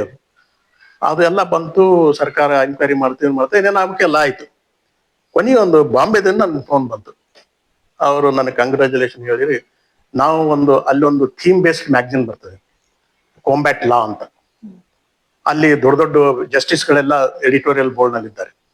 ಅದು ರೈಟ್ ಟು ಫುಡ್ ಬಗ್ಗೆ ಅದು ಮ್ಯಾಗಜಿನ್ ಕಾನ್ಸಂಟ್ರೇಟ್ ಮಾಡಿತ್ತು, ಅದು ಥೀಮ್. ಸೊ ಅದ್ರ ಬಗ್ಗೆ ನಾವು ಬರಿತಾ ಇದ್ದೀವಿ. ನೀವೇನು ಎಕ್ಸ್ಪ್ರೆಸ್ ನಲ್ಲಿ ಫೋಟೋ ಹಾಕಿದ್ರಿ, ನಾವು ಅದನ್ನ ದಯವಿಟ್ಟು ಉಪಯೋಗಿಸ್ಕೊಳ್ತೀವಿ, ನಮ್ಗೆ ನೀವು ಪರ್ಮಿಷನ್ ಕೊಡ್ಬೇಕು ಅಂತ ಹೇಳಿದ್ರು. ನಾವು ನಿಮ್ಗೆ ಕ್ರೆಡಿಟ್ ಕೊಡ್ತೀವಿ ಅಂತ ಹೇಳಿದ್ರು. ಸರಿ ಅಂತ ನಾ ಪರ್ಮಿಷನ್ ಕೊಟ್ಟು ಅದು ಮ್ಯಾಗಜಿನ್ ಬಂತು. ಅದು ನನಗೊಂದು ಕಳಿಸಿದ್ರು ಕಾಪಿ. ಒಳಗಡೆ ಅದೆಲ್ಲ ಹಾಕಿದ್ರು, ಶ್ರೀನಿವಾಸ್ ಸಿರ್ನೂರ್ಕರ್ ರೋಡ್ ದಿ ಸ್ಟೋರಿ ಅಂತ ಹೇಳಿದ್ರು. ಆ ಫೋಟೋ ತೆಗೆದ ಹೆಸರು ಕೂಡ ಹಾಕಿದ್ರು ಅವರು, ಶರಣು ಬೂಸ್ನೂರ್ ಅಂತ. ಸೊ ಇದು ನಾವೆಲ್ಲೋ ಕೂತ್ಕೊಂಡು ಏನೋ ಬರಿಬೇಕಾದ್ರೆ ನಮ್ಗೊಂದು ಅಡ್ವಾಂಟೇಜ್ ಗೊತ್ತಾಗೋದಿಲ್ಲ, ಜನ ಹೇಗೆ ಸ್ಪಂದಿಸ್ತಾರೆ. ಈಗಿನಂತೆ ಸೋಷಿಯಲ್ ಮೀಡಿಯಾ ಇರ್ಲಿಲ್ಲ ಅವಾಗ. ಎಲ್ಲ ಕಡೆ ತಲುಪ್ತದೆ, ಎಲ್ಲರೂ ಹೋಗ್ತಾರೆ, ಸೆನ್ಸೇಷನಲ್ ಆಗ್ತದೆ. ಬರೀ ಒಂದು ಪ್ರಿಂಟ್ ಮೀಡಿಯಾದಲ್ಲಿ ಇಂಡಿಯನ್ ಎಕ್ಸ್ಪ್ರೆಸ್ ಅಂತ ಪೇಪರ್ ನಲ್ಲಿ ಒಂದು ಅಡ್ವಾಂಟೇಜ್ ಏನಂದ್ರೆ ಎಲ್ಲ ಕಡೆ ಬೇರೆ ಬೇರೆ ಎಲ್ಲ ಎಡಿಷನ್, ಆಲ್ ಇಂಡಿಯಾ ಎಡಿಷನ್ ಇತ್ತಲ್ಲ, ಬಂದೋದ್ರಿಂದ ಅದೊಂದು ವಿಷಯ ಹಾಗಿದ್ದುದರಿಂದ ಅದು ಇಡೀ ರಾಷ್ಟ್ರದ ಗಮನ ಸೆಳೆಯಿತು. ಅದನ್ನ ಅವರು ಥೀಮ್ ಬೇಸ್ಡ್ ಮ್ಯಾಗಜಿನ್ ನಲ್ಲಿ ಅದು ಯೂಸ್ ಮಾಡಿದ್ರು. ವೃತ್ತಿ ಜೊತೆಗೆ ನೀವು ದಾಸ ಸಾಹಿತ್ಯಕ್ಕೂ ಅಪಾರ ಸೇವೆ ಸಲ್ಲಿಸಿದ್ರಿ. ಈ ದಾಸ ಸಾಹಿತ್ಯ ಒಲವು ನೋಡ್ಲಿಕ್ಕೆ ಏನ್ ಕಾರಣ? ದಾಸ ಸಾಹಿತ್ಯದ ಅಂದ್ರೆ ಹರಿದಾಸ ಸಾಹಿತ್ಯದ ಬಗ್ಗೆ ನನಗೆ ಗೌರವ, ಪ್ರೀತಿ, ಆಧಾರ ಇತ್ತು. ಯಾಕಂದ್ರೆ ಮನೆಯಲ್ಲಿ ನಮ್ಮ ಆಯಿ ದಾಸರ ಹಾಡುಗಳು ಹಾಡ್ತಿದ್ಲು. ನಾವು ಹಟ್ಟಿ ಚಿನ್ನದ ಗಣಿಯಲ್ಲಿದ್ದಾಗ ಪ್ರತಿ ಗುರುವಾರ ಭಜನೆ ಮಾಡ್ತಿದ್ವಿ. ಅಲ್ಲಿ ಓಣ್ಯಾಗ ಅಲ್ಲಿ ಹೋಗ್ತಿದ್ದೆ. ಮನೆಯಲ್ಲಿ ನಮ್ಮ ತಾತ ಪುರಾಣ ಹೇಳ್ತಿದ್ದ. ಇವೆಲ್ಲ ನನಗೆ ಅದು ಪ್ರಭಾವ ಇತ್ತು ದಾಸರ ಬಗ್ಗೆ. ಅದರಲ್ಲೂ ಪುರಂದರದಾಸರ ಬಗ್ಗೆ ಒಂದು ಭಾರಿ ಶ್ರೇಷ್ಠವಾದಂತ ಭಾವನೆ. ಅವರಂತವ್ರು ಯಾರು ಇಲ್ಲ ಅನ್ನುವಂಥದ್ದು ಅದು ಏನೋ ಕೂತ್ಕೊಂಡ್ಬಿಟ್ಟಿದ್ದು. ಆದ್ರೆ ದಾಸ ಸಾಹಿತ್ಯದಲ್ಲಿ ಕೃಷಿ ಮಾಡ್ಬೇಕಂತ ಎಂದೂ ಇರ್ಲೇ ಇಲ್ಲ, ಬರಿಬೇಕಂತ. ಬರ್ತಾ ಬರ್ತಾ ಏನಾಯ್ತು, ನಾನು ರಿಟೈರ್ಡ್ ಆದ್ಮೇಲೆ ಏನಿದು ದಾಸ ಸಾಹಿತ್ಯ, ಬರೀ ಜನ ಎಲ್ಲ ಭಕ್ತಿ, ಭಗವಂತ, ಕೀರ್ತನೆ ಇದೇ ಮಾತಾಡ್ತಲ್ಲ, ಬೇರೆ ಏನಿಲ್ಲ ದಾಸ ಸಾಹಿತ್ಯದಲ್ಲಿ ಅಂತ ನಾನು ಬೇರೆಯವ್ರನ್ನ ಟೀಕೆ ಮಾಡ್ತಿದ್ದೆ. ಬೇರೆ ವಿಷಯಗಳು ಯಾಕೆ ಬರೆಯೋದಿಲ್ಲ ಅಂತ. ಬೇರೆಯವ್ರನ್ನ ಟೀಕೆ ಮಾಡ್ತಾ ಮಾಡ್ತಾ ಇದು ನಾನೇ ಯಾಕೆ ಮಾಡಬಾರ್ದು ಆ ಕೆಲಸ ಅಂತ ತಿಳ್ಕೊಂಡು ಒಂದ್ ದಿವಸ ಹೇಳಿದ್ರು ನಮ್ಮ ಸ್ನೇಹಿತರೊಬ್ರು, ಇಲ್ಲ ಹಿಂಗ ನಾವು ಒಂದು ಇದು ತರ್ತಾ ಇದ್ದೇವೆ ಸಂಪುಟ, ನೀವೊಂದು ಪುರಂದರದಾಸರ ಸಂವಹನ ಕಲೆ ಬಗ್ಗೆ ಒಂದು ಲೇಖನ ಬರ್ಕೊಡ್ಬೇಕು ಅಂತಂದ್ರು. ನಾನದ್ ನೆಗ್ಲೆಕ್ಟ್ ಮಾಡಿದೆ. ಮತ್ತೆ ಫೋನ್ ಬಂತು, ಏನ್ರಿ ಯಾವಾಗ ಬರ್ಕೊಡ್ತೀವಿ? ನೀವು ಸೀರಿಯಸ್ ಇದ್ದೀರಿ ಅನ್ನೋ? ಹೌದ್ರಿ ಸೀರಿಯಸ್ ಇದ್ದೇನೆ ಅಂತಂದ್ರು. ಈಗ ಇದೇನ್ ಬಂತಪ್ಪ ಅಂತ ತಿಳ್ಕೊಂಡು ನಾನು ಪುರಂದರದಾಸರ ಕೀರ್ತನೆಗಳೆಲ್ಲ ಸುಮಾರು 1500 ಕೀರ್ತನೆಗಳೆಲ್ಲ ಮೇಲೆ ಕಣ್ಣಾಡಿಸಿದೆ. 4-5 ದಿವಸ ಕಣ್ಣಾಡಿಸಿದ ಮೇಲೆ ನನಗೆ ಹೊಳವುಗಳು ಸಿಗ್ಲಕ್ ಶುರುವಾಗ್ಬಿಟ್ಟು, ಎಂತ ಅದ್ಭುತವಾದ ಸಂವಹನ ಕಲೆ ಇದೆ ಅವರಲ್ಲಿ ಅಂತ ತಿಳ್ಕೊಂಡು ಆಯ್ದ ಕೀರ್ತನೆಗಳನ್ನು ನಾನು ತೆಗೆದು ಅದನ್ನು ವಿಶ್ಲೇಷಣೆ ಮಾಡಿ ಸಂವಹನ ಪರಿಣಿತ ಪುರಂದರದಾಸ ಅಂತ ಅದನ್ನು ಬರೆದೆ. ಅದು ನಮ್ಮ ಅರಳುಮಲ್ಲಿಗೆ ಪಾರ್ಥಸಾರಥಿ ಅವರ ಅಭಿನಂದನಾ ಗ್ರಂಥದಲ್ಲಿ ಪ್ರಕಟವಾಯ್ತು. ಇಲ್ಲಿ ಸ್ವಾಮಿರಾವ್ ಕುಲಕರ್ಣಿ ಅದಕ್ಕೆ ಸಂಪಾದಕರಾಗಿದ್ದು. ಅಲ್ಲಿಂದ ಶುರುವಾಯ್ತು. ಅಲ್ಲಿಂದ ಶುರುವಾದ್ಮೇಲೆ ಮತ್ತೆ ಅದು ಬೇರೆ ಬೇರೆ ಲೇಖನಗಳೆಲ್ಲ ಕೇಳಕ್ ಶುರು ಮಾಡಿದ್ರು, ನಾನು ಬರಿತಾ ಹೋದೆ. ಆಮೇಲೆ ನಾನು ಯಾಕೆ ಒಂದು ಪುಸ್ತಕ ಬರಿಬಾರ್ದು ಅಂತ ಹೇಳ್ಕೊಂಡು ಗುಲ್ಬರ್ಗಾ ಯೂನಿವರ್ಸಿಟಿದವರು ಒಂದು ಇದು ಪ್ರಚಾರೋಪನ್ಯಾಸ ಮಾಲೆ ಇತ್ತು. ಅದು ರಾಯಚೂರು PG ಸೆಂಟರ್ನಲ್ಲಿ ಏರ್ಪಡಿಸಿದ್ರು. ಅವರು ಡೈರೆಕ್ಟರ್ನ ಕರೆದು ಹೇಳಿದ್ರು, ನೀವು ಒಂದು ವಿಷಯ ನೀವೇ ಆಯ್ಕೆ ಮಾಡ್ಕೊಳ್ರಿ, ಅಲ್ಲಿ ಮಾತಾಡ್ಬೇಕು ನೀವು, ಅದಾದ್ಮೇಲೆ ಪುಸ್ತಕ ರೂಪದಲ್ಲಿ ಪ್ರಕಟ ಮಾಡಿದ್ರು. ಆಯ್ತು ಅಂತ ಹೇಳಿದ್ರು. ನಾನು ಪುರಂದರದಾಸರ ಬಂಡಾಯ ಪ್ರಜ್ಞೆ ಅನ್ನೋ ವಿಷಯದಲ್ಲಿ ಮಾತಾಡ್ತೇನೆ ಅಂತಂದ್ರೆ, ಬಹಳ ಚೆನ್ನಾಗಿದೆ, ಇದು ಎಂಥ ವಿಷಯ ಇದು, ನಾವು ಕನಕದಾಸರ ಸಂದರ್ಭದಲ್ಲೇ ಬಂಡಾಯ ಅಂತ ಶಬ್ದ ಯೂಸ್ ಮಾಡಿಲ್ಲ, ನೀವು ಪುರಂದರದಾಸರ ಕೀರ್ತನೆಗಳಲ್ಲಿ ಆ ಬಂಡಾಯ ಶಬ್ದ, ಬಂಡಾಯ ಪ್ರಜ್ಞೆ ಬಹಳ ಚೆನ್ನಾಗಿದೆ ಮಾಡ್ರಿ ಅಂತಂದ್ರು. ಆಯ್ತಂತ ತಿಳ್ಕೊಂಡು ಎಲ್ಲ ಓದಿ ಎಂತಿಂತ ಕೀರ್ತನೆಗಳವರು ಇವತ್ತಿನ ಬಂಡಾಯ ಸಾಹಿತಿಗಳು ಹೇಳದೇ ಇರುವಂತಹ ವಿಷಯಗಳನ್ನು ಎಷ್ಟೊಂದು ಆಳವಾಗಿ, ಎಷ್ಟೊಂದು ಸೂಕ್ಷ್ಮವಾಗಿ ಅವರು ಹೇರಿದ್ದಾರೆ ಆಗಿನ ಕಾಲದಲ್ಲಿ ಅನ್ನುವಂಥದ್ದನ್ನ ನಾ ಅದನ್ನು ಗುರುತಿಸಿ ಅದೊಂದು ಪುಸ್ತಕ ಬರೆದೆ, ಪುರಂದರದಾಸರ ಬಂಡಾಯ ಪ್ರಜ್ಞೆ. ಅದು ಬಹಳ ಪ್ರಸಿದ್ಧಿ ಆಯ್ತು. ಮತ್ತೆ ಅದಕ್ಕೆ ಅಕಾಡೆಮಿ, ಸಾಹಿತ್ಯ ಅಕಾಡೆಮಿ ಇದು ಒಂದು ಪುರಸ್ಕಾರ ಕೂಡ ಬಂತು. ಅಮ್ಮ ಪ್ರಶಸ್ತಿನೂ ಬಂತು. ಒಂದೇ ವರ್ಷದಲ್ಲಿ 2 ಪ್ರಶಸ್ತಿ ಬಂದ ಮೊದಲನೇ ಕೃತಿಗೆ. ಸೊ ಅದ್ರ ಜೊತೆಗೆ ದಾಸಾಯಣ ಅಂತ ನಾನೊಂದು ಸಮಿತ್ ಕರ್ನಾಟಕದಲ್ಲಿ ವೀಕ್ಲಿ ಕಾಲಂ ಬರಿತಾ ಇದ್ದೆ ದಾಸ ಸಾಹಿತ್ಯದ ಬಗ್ಗೆ. ಯಾರು ಬರೆದಲ್ಲ ವೀಕ್ಲಿ ಕಾಲಂ. ಆಮೇಲೆ ಅದರದ್ದು ಒಂದು 50 ಲೇಖನಗಳ ಸಂಗ್ರಹ ಮಾಡಿ ದಾಸಾಯಣ ಅಂತ ಅದನ್ನು ಪ್ರಕಟ ಮಾಡಿದೆ. ಅದಕ್ಕೊಂದು ಗುಲ್ಬರ್ಗ ಯೂನಿವರ್ಸಿಟಿ ಪ್ರಶಸ್ತಿ ಬಂದು. ಇದೇನಿದು ಅಂತ ನನ್ಗೆ ಆಶ್ಚರ್ಯ ಆಯ್ತು. ನಮ್ ದಾಸ ಸಾಹಿತ್ಯನೇ ನನ್ಗೆ ಗಂಧ ಗೊತ್ತಿಲ್ಲ, ದಾಸರ ಕೀರ್ತನೆಗಳ ಗಂಧ ಗೊತ್ತಿಲ್ಲ. ನನಗೆ ವಿಶ್ವಾಸ ಮೂಡ್ಲಕ್ಕೆ ಶುರುವಾಯ್ತು. ನಾನು ದಾಸ ಸಾಹಿತ್ಯದಲ್ಲಿ ಕೃಷಿ ಮಾಡಬಹುದು ಅನ್ನುವಂಥದ್ದನ್ನ ಆಮೇಲೆ ಓದ್ಲಕ್ ಶುರು ಮಾಡಿದೆ, ತಿಳ್ಕೊಳಕ್ ಶುರು ಮಾಡಿದೆ, ಎಲ್ಲ ಕೇಳ್ತಾ ಇದ್ದೆ. ಹೀಗಾಗಿ ಈಗ ದಾಸ ಸಾಹಿತ್ಯದಲ್ಲಿ ಅದೊಂದು ಇದು ಸ್ಥಿತಿಗೆ ಬಂದು, ಈಗ ದಾಸ ಸಾಹಿತ್ಯ ಸಮ್ಮೇಳನದ ಅಧ್ಯಕ್ಷನಾಗುವಂತ ಸ್ಥಿತಿಗೆ ಬಂದು ತಲುಪಿದೆ ಈಗ. ದಾಸ ಸಾಹಿತ್ಯ ಅಂದ್ರೆ ಜಗತ್ತಿನ ಎಲ್ಲಾ ವಿಷಯಗಳನ್ನು ಒಳಗೊಂಡ ಸಾಹಿತ್ಯ. ಹೌದು. ಈಗ ಏನಾಗ್ತಂತಂದ್ರೆ, ಸರಿಯಾಗಿ ಅಧ್ಯಯನ ಮಾಡಿ, ಅಧ್ಯಾಪನ ಮಾಡಿ, ಸಂಶೋಧನೆ ಮಾಡುವಂತ ಪ್ರವೃತ್ತಿ ಬಹಳ ಕಡಿಮೆ ಇದೆ. ಇಲ್ಲ ಅಂತಲ್ಲ, ಬಹಳ ಜನ ಮಾಡಿದ್ದಾರೆ, ಮಾಡಿಲ್ಲ ಅಂತಲ್ಲ. ಅದನ್ನು ಬೇರೆ ಬೇರೆ ದೃಷ್ಟಿಕೋನದಿಂದ ನೋಡುವಂತ ಪ್ರವೃತ್ತಿ ಇನ್ನೂ ಬೆಳಿಬೇಕು. ವೈಜ್ಞಾನಿಕವಾಗಿ ಏನಿದೆ, ವೈಚಾರಿಕವಾಗಿ ಏನಿದೆ, ಪಾರಿಸಾರಿಕವಾಗಿ ಏನಿದೆ, ಸ್ತ್ರೀ ಸಂವೇದನೆ ಏನಿದೆ, ಅವೆಲ್ಲವೂ ಇರ್ತಾವಲ್ಲ ಅದರಲ್ಲಿ. ಸೊ ಅದನ್ನ ವಿಚಾರ ಮಾಡಿ ನಾವು ಬರೆದ್ರೆ, ಮತ್ತು ದಾಸ ಸಾಹಿತ್ಯದ ರೂಪಗಳು ಏನಿದೆ, ಪ್ರಭೇದಗಳು ಏನಿವೆ, ಅಲ್ಲಿ ವಚನ ಸಾಹಿತ್ಯದಲ್ಲಿ ಸಿಗೋದಿಲ್ಲ, ಯಾವ ಸಾಹಿತ್ಯದಲ್ಲೂ ಸಿಗೋದಿಲ್ಲ. ಅಷ್ಟೊಂದು ರೂಪಗಳು, ಅಷ್ಟೊಂದು ಪ್ರಭೇದಗಳು. ನೀವೇನಂತೀರಿ, ಕೀರ್ತನೆಗಳು, ಉಗಾಭೋಗಗಳು, ಸುಳಾದಿಗಳು, ವೃತ್ತಗಳು, ಕಂದಕಗಳು, ಆಮೇಲೆ ಬಯಲಾಟ ಕೂಡ ಬರೆದಾರೆ ನಮ್ಮ ಹರಿದಾಸರು, ಕಲ್ಯಾಣ ಕರ್ನಾಟಕ ಹರಿದಾಸರು. ಆಮೇಲೆ ಜನಪದೀಯ ಮಾದರಿಗಳು, ಎಲ್ಲಾ ಮಾದರಿಗಳನ್ನು ಅವರು ಬರೆದು ಅದನ್ನ ಸೃಷ್ಟಿ ಮಾಡಿದಂತ ಎಷ್ಟೊಂದು ವೈವಿಧ್ಯಮಯವಾಗಿರುವಂತಹ ಸಾಹಿತ್ಯ, ಕನ್ನಡ ಸಾಹಿತ್ಯಕ್ಕೆ ಅದ್ಭುತವಾದಂತಹ ಕೊಡುಗೆ ಕೊಟ್ಟಿರೋ ದಾಸ ಸಾಹಿತ್ಯ. ಅದನ್ನು ನಾವು ವೈಜ್ಞಾನಿಕ ನೆಲೆಯಲ್ಲಿ, ವೈಚಾರಿಕ ನೆಲೆಯಲ್ಲಿ ನೋಡ್ಬೇಕನ್ನೋ ದೃಷ್ಟಿಯಿಂದ ನಾನು ಅದನ್ನ ಅಧ್ಯಯನ ಮಾಡ್ತಾ ಇದ್ದೇನೆ. ಈ ಒಂದು ಸಾಹಿತ್ಯ, ದಾಸ ಸಾಹಿತ್ಯ ವಿಶಿಷ್ಟ ಸಾಹಿತ್ಯ.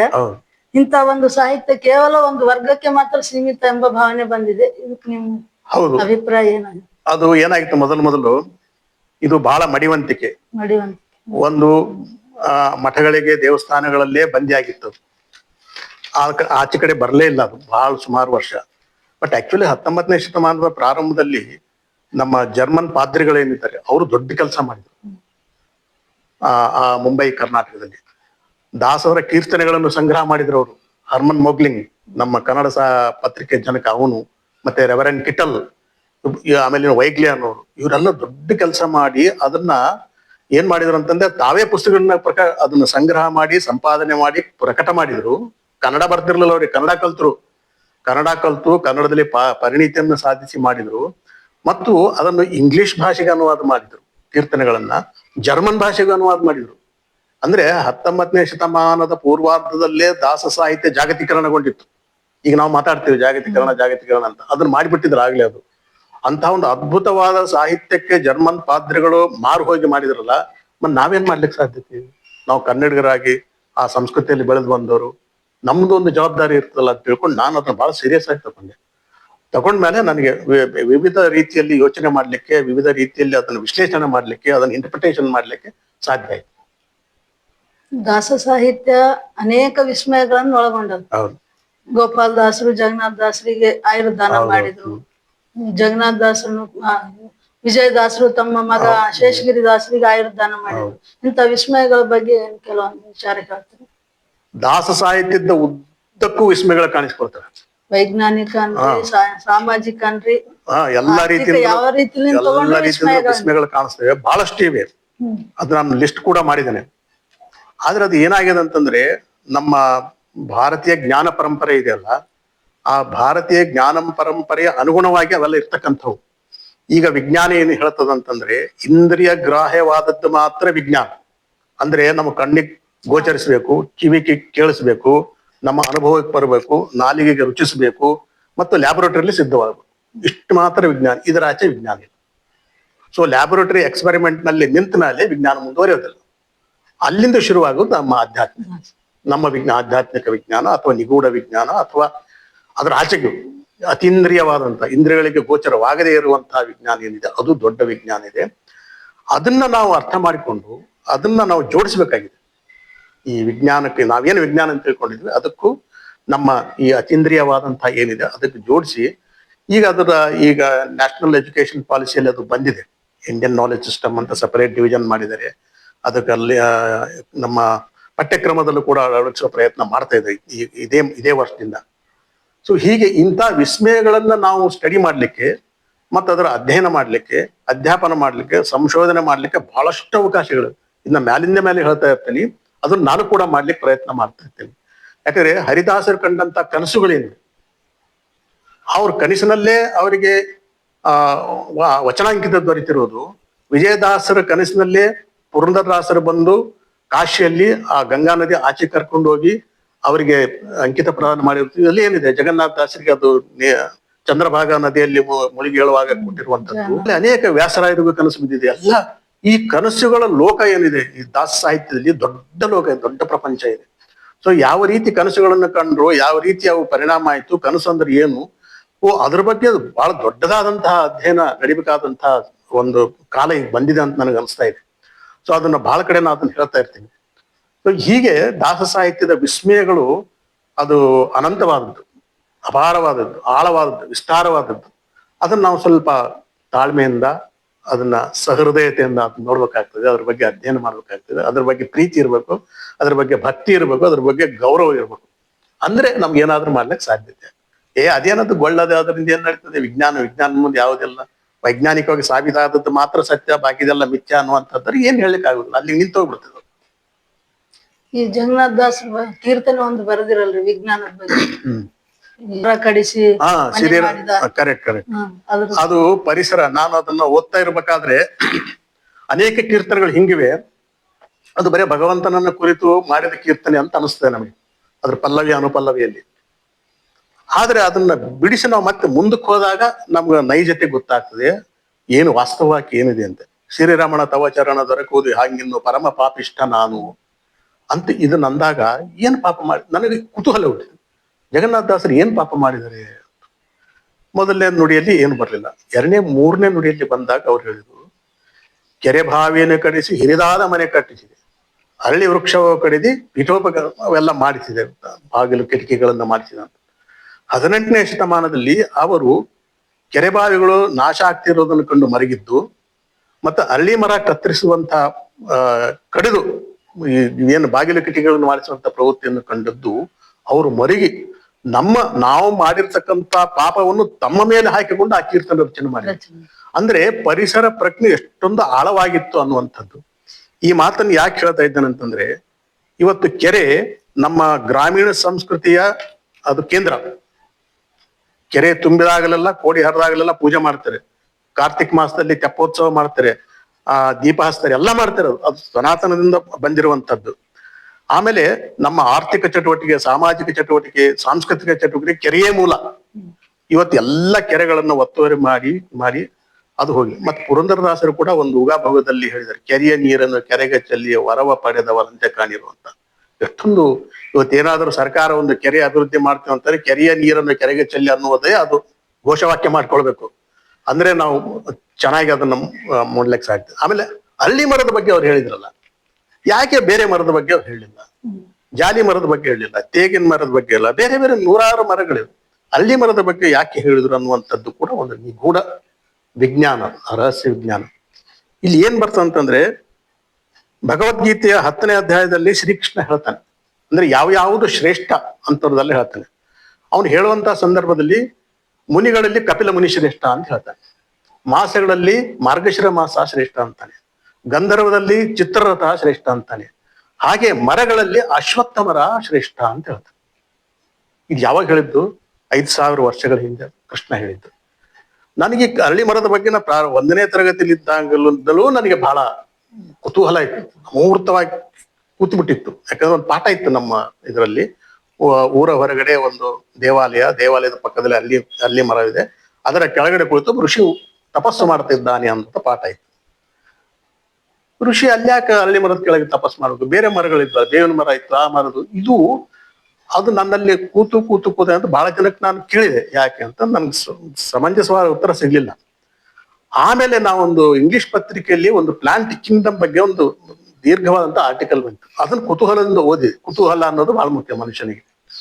ಓದಿದಾಗ ಬಂದ್ಬಿಡ್ತು ಅಲ್ಲಿ ಒಂದು ಸೆಂಟೆನ್ಸ್, ಒಂದು ಪ್ಯಾರ ಬಂತು. ಅಲ್ಲಿ ಪ್ರಪಂಚದಲ್ಲಿ ಈ ಭೂಮಿಯ ಮೇಲೆ ಎಷ್ಟು ಮರಗಳಿವೆ, ಎಲ್ಲಾ ಮರಗಳ ಪೈಕಿ ಅತ್ಯಂತ ಹೆಚ್ಚಿನ ಪ್ರಮಾಣದ ಆಮ್ಲಜನಕವನ್ನು, ಪ್ರಾಣವಾಯುವನ್ನು ನೀಡುವಂತದ್ದಂತಂದ್ರೆ ಅಶ್ವತ್ಥ ವೃಕ್ಷ, ಅರಳಿ ಮರ ಅನ್ನುವಂಥದ್ದು ಅಲ್ಲಿ ದಾಖಲೆ. ಅವಾಗ ನನಗೆ ಜ್ಞಾನೋದಯ ಆಯ್ತು. ಬುದ್ಧನಿಗೆ ಹೇಗೆ ಬೋಧಿ ವೃಕ್ಷದ ಕೆಳಗೆ ಅರಳಿ ಮರದ ಕೆಳಗೆ ಕುಳಿತು ಅವನಿಗೆ ಜ್ಞಾನೋದಯ ಆಯ್ತಲ್ಲ, ಅವನಿಗೂ ಕೂಡ ಅರಳಿ ಮರದ ಕೆಳಗೆ ತಪಸ್ಸು ಮಾಡಿದ್ದವು.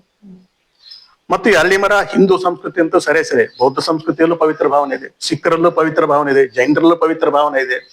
ಅಂದ್ರೆ ನಮ್ಮ ದೇಶದ ಮೂಲ ಧರ್ಮಗಳೇನಿವೆ ಅವರೆಲ್ಲರಿಗೂ ಅದು ಇದಿದೆ. ಮತ್ತೆ ಇದು ಯಾಕೆ ಹೀಗಾಯ್ತು, ಎಲ್ಲಿ ಬೇಕಲ್ಲಿ ಅರಳಿ ಮರ ಕಳ್ತು, ಅದು ಇತ್ತೀಚೆಗೆ ಗೊತ್ತಾಯ್ತು. ಅರಳಿ ಮರದ ಮಹತ್ವ ಒಂದು 20 ವರ್ಷಗಳಿಂದ ಗೊತ್ತಾಗಿದ್ದು. ಅದಕ್ಕೆ ಅರಣ್ಯ ಇಲಾಖೆಯವರು ನೋಡಿ ಎಲ್ಲಾ ಹೈವೇಗಳಲ್ಲಿ ಎಡಬಲದಲ್ಲಿ ಅರಳಿ ಮರ ಹಾಕ್ತಾ ಇದ್ದಾರೆ, ಅವ್ರಿಗೆ ಬುದ್ಧಿ ಬಂದ್ಮೇಲೆ. ಸೊ ಆಗಲೇ 18ನೇ ಶತಮಾನದಲ್ಲಿ ಯಾವಾಗ ನಮ್ಮ ದೇಶದಲ್ಲಿ ಕೈಗಾರಿಕಾ ಕ್ರಾಂತಿ ಇರಲಿಲ್ಲ, ಪರಿಸರ ಮಾಲಿನ್ಯ ಅನ್ನೋ ಕಾನ್ಸೆಪ್ಟ್ ಇರಲಿಲ್ಲ, ಅವಾಗಲೇ ಎಚ್ಚರ ಮಾಡಿದರು ಅರಳಿ ಮರ ಕಡಿಯೋದ್ರಿಂದ. ಅದು ಎಷ್ಟು ದಾರ್ಶನಿಕರಾಗಿದ್ರು ಜಗನ್ನಾಥದಾಸರು, ಪರಿಸರ ಪ್ರಜ್ಞೆ ಎಷ್ಟೊಂದು ಆಳವಾಗಿತ್ತು ಅನ್ನೋದನ್ನ ನಾನು ಮನನ ಮಾಡಿಕೊಂಡು ಆ ಲೇಖನವನ್ನು ಬರೆದೆ. ಆಶ್ಚರ್ಯ ಏನಂತಂದ್ರೆ ಅದು ಜಗನ್ನಾಥ ಸಂಪುಟದಲ್ಲಿ ಪ್ರಕಟವಾಯ್ತು. ಆಮೇಲೆ ಅವು ಎಲ್ಲರೂ ಬಹಳ ಮೆಚ್ಕೊಂಡ್ಬಿಟ್ರು, ಅವ್ರ ಸಂಪಾದಕರು ಎಲ್ಲ ಮೆಚ್ಕೊಂಡ್ಬಿಟ್ರು. ನೀವು ಇಂಥದನ್ನೇ ಬರ್ರಿ ಜಾಸ್ತಿ ಅಂತ ಹೇಳಕ್ ನನಗೆ ಅಡ್ವೈಸ್ ಮಾಡಿದ್ರು. ಆಮೇಲೆ ದಾಸರ ಆಶೀರ್ವಾದ ಹೇಗಿರ್ತಂತಂದ್ರೆ, ಇದು ಬರೆದು 15 ದಿವಸದಲ್ಲಿ ನನಗೊಂದು ಫೋನ್ ಬಂತು ಅಕ್ಕಮಂಚಿ ಗೋಪಾಲಾಚಾರ್ಯರಿಂದ. ಇಲ್ಲ, ನಮ್ಗೆ ನೀವು ವರ್ಷ ಜಗನ್ನಾಥ ವಿಠಲ ಪ್ರಶಸ್ತಿ ನಿಮ್ಗೆ ಕೊಡ್ಬೇಕಂತ ಮಾಡಿದೆ ಅಂತ. ನನಗೇನು ಆನಂದ ಆಗ್ಲಿಲ್ಲ, ಆಶ್ಚರ್ಯ ಆಯ್ತು ನನಗೆ. ಈ ಜಗನ್ನಾಥ ದಾಸರನ್ನ ಕುರಿತು ಈ ಪರಿಸರ ಪ್ರಾಜ್ಞ ಜಗನ್ನಾಥ ದಾಸ ಅಂತ ಲೇಖನ ಬರೆದೆ, ಅದು ಬರೆದು 15 ದಿವಸದೊಳಗೆ ಇದು ಯಾಕೆ ಬಂತು ಅಂತನ್ನುವಂಥದ್ದು ನಾನು ಬಹಳ ವಿನಮ್ರತೆಯಿಂದ ಅವರಿಗೆ ಹೇಳಿ ಒಪ್ಕೊಂಡೆ. ಹಿಂಗೆ ಆಯ್ತಿರಿ ಅಂತ ಹೇಳಿದೆ. ಇಲ್ಲ, ನಿಮ್ಗೆ ದಾಸರ ಆಶೀರ್ವಾದ ಆಗಿದೆ ಅಂತ ಹೇಳಿದ್ರೆ ಆ ಪ್ರಶಸ್ತಿ ನಮ್ಮ ನಾವಡ ಅವ್ರ ಜೊತೆಗೆ ದೊಡ್ಡ ಅವರು ವಿದ್ವಾಂಸರವರು, A.V. ನಾವಡ ಅನ್ನೋರು ದಾಸ ಸಾಹಿತ್ಯದಲ್ಲಿ ದೊಡ್ಡ ಕೆಲಸ ಮಾಡಿದರು. ನಾನು ಪ್ರೊಫೆಸರ್ ನಾವಡ ಮತ್ತು ಮುರಳೀಧರ ಡಾಕ್ಟರ್ 3 ಜನಕ್ಕೆ ಒಟ್ಟಿಗೆ ಆ ಪ್ರಶಸ್ತಿಯನ್ನು ಕೊಟ್ಟರು. ಹೀಗೆ ದಾಸರ ಆಶೀರ್ವಾದ ಮತ್ತು ದಾಸರ ಅನುಗ್ರಹ ಬಹಳ ಶೀಘ್ರವಾಗುವಂತಹದ್ದು ಅಂತಂದ್ರೆ ನನಗೆ ಮನವರಿಕೆ ಆಗಿದೆ. ಅದನ್ನೇ ನಾನು ನಂಬಿಕೊಂಡು ನಾನು ಕೆಲಸ ಮಾಡ್ತೀನಿ. 21ಕ್ಕೂ ಹೆಚ್ಚು ಕೃತಿಗಳನ್ನು ರಚನೆ ಮಾಡಿದ್ರು. ಅದ್ರೊಳಗೆ ದಾಸ ಸಾಹಿತ್ಯದ ಈಗ 2 ಹೇಳಿದ್ರು, ಉಳಿದು ಕೃತಿಗಳ ಬಗ್ಗೆ ಹೇಳ್ತೀರಿ? ದಾಸ ಸಾಹಿತ್ಯದ 3 ಕೃತಿಗಳು, ಇತ್ತೀಚಿನದು ದಾಸ ಸಾಹಿತ್ಯದ ಆಧುನಿಕ ಆಯಾಮಗಳು ಅಂತ, ಅದು 3 ಆಗಿವೆ. ಇನ್ನು ಸುಮಾರು ಬರ್ಲಿಕ್ಕಿದೆ. ನಾನು ಒಂದು ಲ್ಯಾಂಡ್ ಮಾರ್ಕ್, ಬಹಳ ಪ್ರಮುಖವಾದಂತಹ ಕೃತಿ ಅಂತಂದ್ರೆ ವಿಜ್ಞಾನೇಶ್ವರ ಮಿತಾಕ್ಷರ ಅನ್ನುವಂಥದ್ದು. ಅದು ವಿಜ್ಞಾನೇಶ್ವರ ನಮ್ಮ ದೇಶಕ್ಕೆ ಏನದು ದೊಡ್ಡ ನ್ಯಾಯಶಾಸ್ತ್ರಕ್ಕೆ ಕಾಣಿಕೆ ಕೊಟ್ಟ ಮಿತಾಕ್ಷರದ ಮೂಲಕ. ಅದು ಯಾಜ್ಞವಲ್ಕ್ಯ ಸ್ಮೃತಿ ಆಧಾರದ ಮೇಲೆ ಅದನ್ನ ವಿಶ್ಲೇಷಣೆ ಮಾಡಿ, ಪರಾಮರ್ಶೆ ಮಾಡಿ ಅದನ್ನ ಅವನು ವ್ಯಾಖ್ಯಾನ ಬರೆದ ವಿಜ್ಞಾನೇಶ್ವರ. ಅವನು ಇಲ್ಲೇ ಕಲಬುರಗಿ ಅವನು. ಆ ಪುಸ್ತಕ ಬಹಳ ಪಾಪ್ಯುಲರ್ ಆಯ್ತು. ನಾನು ಅದನ್ನ ಬರಿತೀನಿ ಅಂತ ಜಸ್ಟಿಸ್ ರಾಮಾಜೋಯಿಸರ ಮುಂದೆ ಹೇಳಿದಾಗ ಅವ್ರು ಬಹಳ ಆನಂದ ಪಟ್ಟರು. ಯಾಕಂದ್ರೆ ಮರ್ದೂರ್ನಲ್ಲಿ ಅವರೇ ಸ್ಥಾಪನೆ ಮಾಡಿದರು ರಾಷ್ಟ್ರೀಯ ಸ್ಮಾರಕ, ವಿಜ್ಞಾನೇಶ್ವರ ಸ್ಮಾರಕ ಸ್ಥಾಪನೆ ಮಾಡಿ, ಗುಲ್ಬರ್ಗಾ ವಿಶ್ವವಿದ್ಯಾಲಯದ ಒಂದು ಅಧ್ಯಯನ ಪೀಠವನ್ನು ಸ್ಥಾಪನೆ ಮಾಡಿ ವಿಜ್ಞಾನೇಶ್ವರನ ಹೆಸರಿನಲ್ಲಿ. ಸೊ ಅವತ್ತು ಆ ಪುಸ್ತಕ ನಾನು ಬರೆದೆ. ಅವರೇ ಮುನ್ನುಡಿ ಬರ್ಕೊಂಡು, ನೀವು ಯಾರಿಗೆ ಕೊಡಬೇಡ್ರೆ ನಾನೇ ಮುನ್ನುಡಿ ಬರಿತೀನಿ ಅಂತಂದ್ರು ಜಸ್ಟಿಸ್ ರಾಮಾಜೋಯಿಸ್ ಅವರು. ಪಂಜಾಬ್ ಮತ್ತು ಹರಿಯಾಣ ಹೈಕೋರ್ಟಿನ ಮುಖ್ಯ ನ್ಯಾಯಾಧೀಶರಾಗಿದ್ದರು. ಆಮೇಲೆ ಜಾರ್ಖಂಡ್ ಮತ್ತು ಬಿಹಾರ್ ಗವರ್ನರ್ ಆಗಿದ್ದರು ಅವ್ರು ಬರೆದು ಮುನ್ನುಡಿ ಬರೆದು ನೋಡಿದ್ರೆ ಮುನ್ನುಡಿ ಅಂತ ಅನಿಸ್ಲೇ ಇಲ್ಲ. ಅದೊಂದೇನೋ ಸೈಟೇಷನ್ ಇದ್ದಾಗಿದೆ, ಪ್ರಶಂಸಾ ಪತ್ರ ಇದ್ದಾಗಿದೆ ಆ ಮುನ್ನುಡಿ. ಅವಾಗ ನಾನು ಕಾನ್ಫಿಡೆನ್ಸ್ ದೊಡ್ಡ ನನಗೆ ಕ್ರಿಯೇಟ್ ಆಗ್ಬಿಡ್ದು. ಇಂಥ ವಿಷಯಗಳಲ್ಲೂ ಕೂಡ ನಾನು ಬರಿಬಹುದಲ್ಲ ಅಂತ ಅನ್ನೋದಕ್ಕೆ ಆ ಪುಸ್ತಕ ಬಿಡುಗಡೆಯಾದ ಸಂದರ್ಭ ಅದನ್ನು ಹಾಗೆ ಇತ್ತು. ಚೀಫ್ ಜಸ್ಟಿಸ್ ಆಫ್ ಇಂಡಿಯಾ ಇದ್ರು, ಚೀಫ್ ಜಸ್ಟಿಸ್ ಆಫ್ ಕರ್ನಾಟಕ ಇದ್ರು, ಚೀಫ್ ಜಸ್ಟಿಸ್ ಆಫ್ ತಮಿಳ್ನಾಡು ಇದ್ರು, ಅನೇಕ ಸುಪ್ರೀಂ ಕೋರ್ಟ್ ಜಡ್ಜಸ್ ಇದ್ರು, ರಾಮಾಜೋಯಿಸ್ ಇದ್ರು. ಆ ಒಂದು ಕಾರ್ಯಕ್ರಮದಲ್ಲಿ ಅದು ಬಿಡುಗಡೆ ಆಯ್ತು ಪುಸ್ತಕ. ಆಮೇಲೆ ಅದು 2ನೇ ಸಂಪುಟ ಗವರ್ನರ್ ಬಿಡುಗಡೆ ಮಾಡಿದ್ರು, TN ಚತುರ್ವೇದಿ ಅವರು. ಸೊ ಇವತ್ತಿಗೂ ಕೂಡ ಅದು ಬರೆದು 20 ವರ್ಷಗಳಾದ್ರೂ ಕೂಡ ಇವತ್ತಿಗೂ ರಿಲೆವೆಂಟ್ ಆಗಿದೆ. ಎಷ್ಟೋ ಜನ MPhil ಮಾಡೋರು, PhD ಮಾಡೋರು ಬಂದು ನನ್ನ ಹತ್ರ ಡಿಸ್ಕಸ್ ಮಾಡ್ತಾರೆ, ಪುಸ್ತಕ ಒಯ್ತಾರೆ. ಕೆಲವು ಜಡ್ಜ್ಗಳು ಅದನ್ನು ಪುಸ್ತಕ ತರಿಸ್ಕೊಳ್ತಾರೆ. ಇದಾದ ನಂತರ ಎರಡನೇದ್ದು ಇತ್ತೀಚಿನಲ್ಲಿ ಬಹಳ ಲ್ಯಾಂಡ್ ಮಾರ್ಕ್ ಅಂತಾರೆ ಯಾಜ್ಞವಲ್ಕ ಸ್ಮೃತಿ ಅಂದು ಇಂದು ಎಂದೆಂದು ಅನ್ನುವಂಥದ್ದು. ಅದು ಕೂಡ ಶಾಸ್ತ್ರ ಸಾಹಿತ್ಯದಲ್ಲಿ ಇವತ್ತ ಇಂದಿನ ಸಂದರ್ಭದಲ್ಲಿ ದೊಡ್ಡ ಕೃತಿಯಾಗಿ ಉಳ್ಕೊಂಡಿದೆ. ಸೊ ನನಗೇನೋ ಒಂದು ಅನಿರ್ವಚನೀಯವಾದಂತಹ ಅನುಭವ ನನ್ನಲ್ಲಿ ಉಂಟಾಗ್ತದೆ. ನಮ್ಮ ಶಾಸ್ತ್ರ ಸಾಹಿತ್ಯದಲ್ಲಿ ಎಷ್ಟೊಂದು ವಿಷಯಗಳ ಸಂಸ್ಕೃತದ ಜ್ಞಾನ ನನ್ನಲ್ಲಿ ಇಲ್ಲದೇ ಇದ್ರೂ ಕೂಡ ಒಬ್ಬ ಆರ್ಡಿನರಿ ಮನುಷ್ಯನಾಗಿ ಪತ್ರಕರ್ತನಾಗಿ ಏನೆಲ್ಲ ಮಾಡಬಹುದು ಅನ್ನೋದು ನನ್ನನ್ನು ನಾನೇ ಅರ್ಥಕೊಂಡು ಈಗ ಶಾಸ್ತ್ರ ಸಾಹಿತ್ಯದಲ್ಲೂ ಸ್ವಲ್ಪ ಕೆಲಸ ಮಾಡಬೇಕು ಅನ್ನೋದು ಇವೆರಡೂ ಪುಸ್ತಕದಿಂದ ನನಗೆ ಕಾನ್ಫಿಡೆನ್ಸ್. ನೀವು ಬರವಣಿಗೆ ಜೊತೆಗೆ ಅನೇಕ ಕಡೆ ಪ್ರಬಂಧ ಮಂಡನೆ ಮಾಡಿರಿ, ಕೆಲವು ಸಾಹಿತ್ಯ ಗೋಷ್ಠಿಗಳ ಅಧ್ಯಕ್ಷರನ್ನ ಆಗಿದ್ರಿ. ಅದ್ರ ಬಗ್ಗೆ ಸ್ವಲ್ಪ ಮಾಹಿತಿ. ಜಿಲ್ಲಾ ಸಾಹಿತ್ಯ ಸಮ್ಮೇಳನಗಳಂತೂ ನನಗೆ 3-4 ಸಮ್ಮೇಳನಗಳಲ್ಲಿ ನಾನು ಭಾಗವಹಿಸ್ತೇನೆ, ಪ್ರಬಂಧ ಮಂಡನೆ ಮಾಡಿದ್ದೇನೆ. ಆಮೇಲೆ ವಿಷಯಗಳ ಚರ್ಚೆ ಮಾಡಿಲ್ಲ. ಅಖಿಲ ಭಾರತ ಕನ್ನಡ ಸಾಹಿತ್ಯ ಸಮ್ಮೇಳನದಲ್ಲೂ ಇಲ್ಲಿ ನನಗೆ ಒಂದು ಪ್ರಬಂಧ ಮಂಡನೆ ಅವಕಾಶ ಮಾಡಿಕೊಟ್ಟಿದ್ರು. ಕಲ್ಯಾಣ ಕರ್ನಾಟಕದ ಅಭಿವೃದ್ಧಿ ಮತ್ತು 371 ಅವಕಾಶಗಳು ಮತ್ತು ಸವಾಲುಗಳು ಆ ವಿಷಯದಲ್ಲಿ. ಸೊ ಇದು ನನಗೆ ಬಹಳ ನನ್ನ it's part and parcel of my journalistic career. So ಇದು ಸಿಕ್ಕಾಪಟ್ಟೆ ಮಾಡಿದ್ದೀನಿ. ವಿಚಾರ ಸಂಕಿರಣದಲ್ಲಿ ಭಾಗವಹಿಸಿದ್ದೀನಿ, ಚರ್ಚೆಯಲ್ಲಿ ಭಾಗವಹಿಸ್ತೀನಿ, ಆಲ್ ಇಂಡಿಯಾ ರೇಡಿಯೋಗಳಲ್ಲಿ ಚರ್ಚೆ ನಡೆಸ್ಕೊಟ್ಟಿದ್ದೀನಿ, ದೂರದರ್ಶನಗಳಲ್ಲಿ ಇಂಟರ್ವ್ಯೂ ಮಾಡಿದ್ದೀನಿ, ದೊಡ್ಡ ದೊಡ್ಡ ವ್ಯಕ್ತಿಗಳನ್ನ ಇಂಟರ್ವ್ಯೂ ಮಾಡಿದ್ದೀನಿ. ನಮ್ಮ ಇವರು ಜಗನ್ನಾಥ್ ಚಂದ್ರಿಕೆ ಅವ್ರನ್ನ ಇಂಟರ್ವ್ಯೂ ಮಾಡಿದ್ದೀನಿ. ಅದಲ್ಲದೆ ನಮ್ಮ ನಿರ್ಭಯಾನಂದ ಸ್ವಾಮಿಗಳನ್ನ ಸಂದರ್ಶನ ಮಾಡಿದ್ದೀನಿ. Justice supreme court judge, sitting judge of supreme court justice Shivaraj Patel, ಯಾವ ಸುಪ್ರೀಂ ಕೋರ್ಟ್ ಜಡ್ಜ್ ಇಂಟರ್ವ್ಯೂ ಒಪ್ಪೋದಿಲ್ಲ, ಅವರೊಬ್ಬರೇ ಒಪ್ಪಿದ್ದು. ಅವ್ರನ್ನು ಕೂಡ ಇಂಟರ್ವ್ಯೂ ಮಾಡಿದೆ. ಅದು ನ್ಯಾಷನಲ್ ಇದರಲ್ಲಿ ರಿಪೀಟೆಡ್ಲಿ ಟೆಲಿಕಾಸ್ಟ್ ಆಯ್ತು, ಚಂದನ ವಾಹಿನಿಯಲ್ಲಿ ಮತ್ತು ದೂರದರ್ಶನ ಇದರಲ್ಲಿ.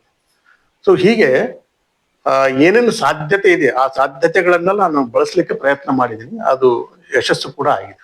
ನಿಮ್ಮ ಸಾಧನೆಗೆ ಕುಟುಂಬದ ಬೆಂಬಲನೂ ಒಂದು ಮುಖ್ಯ ಕಾರಣ.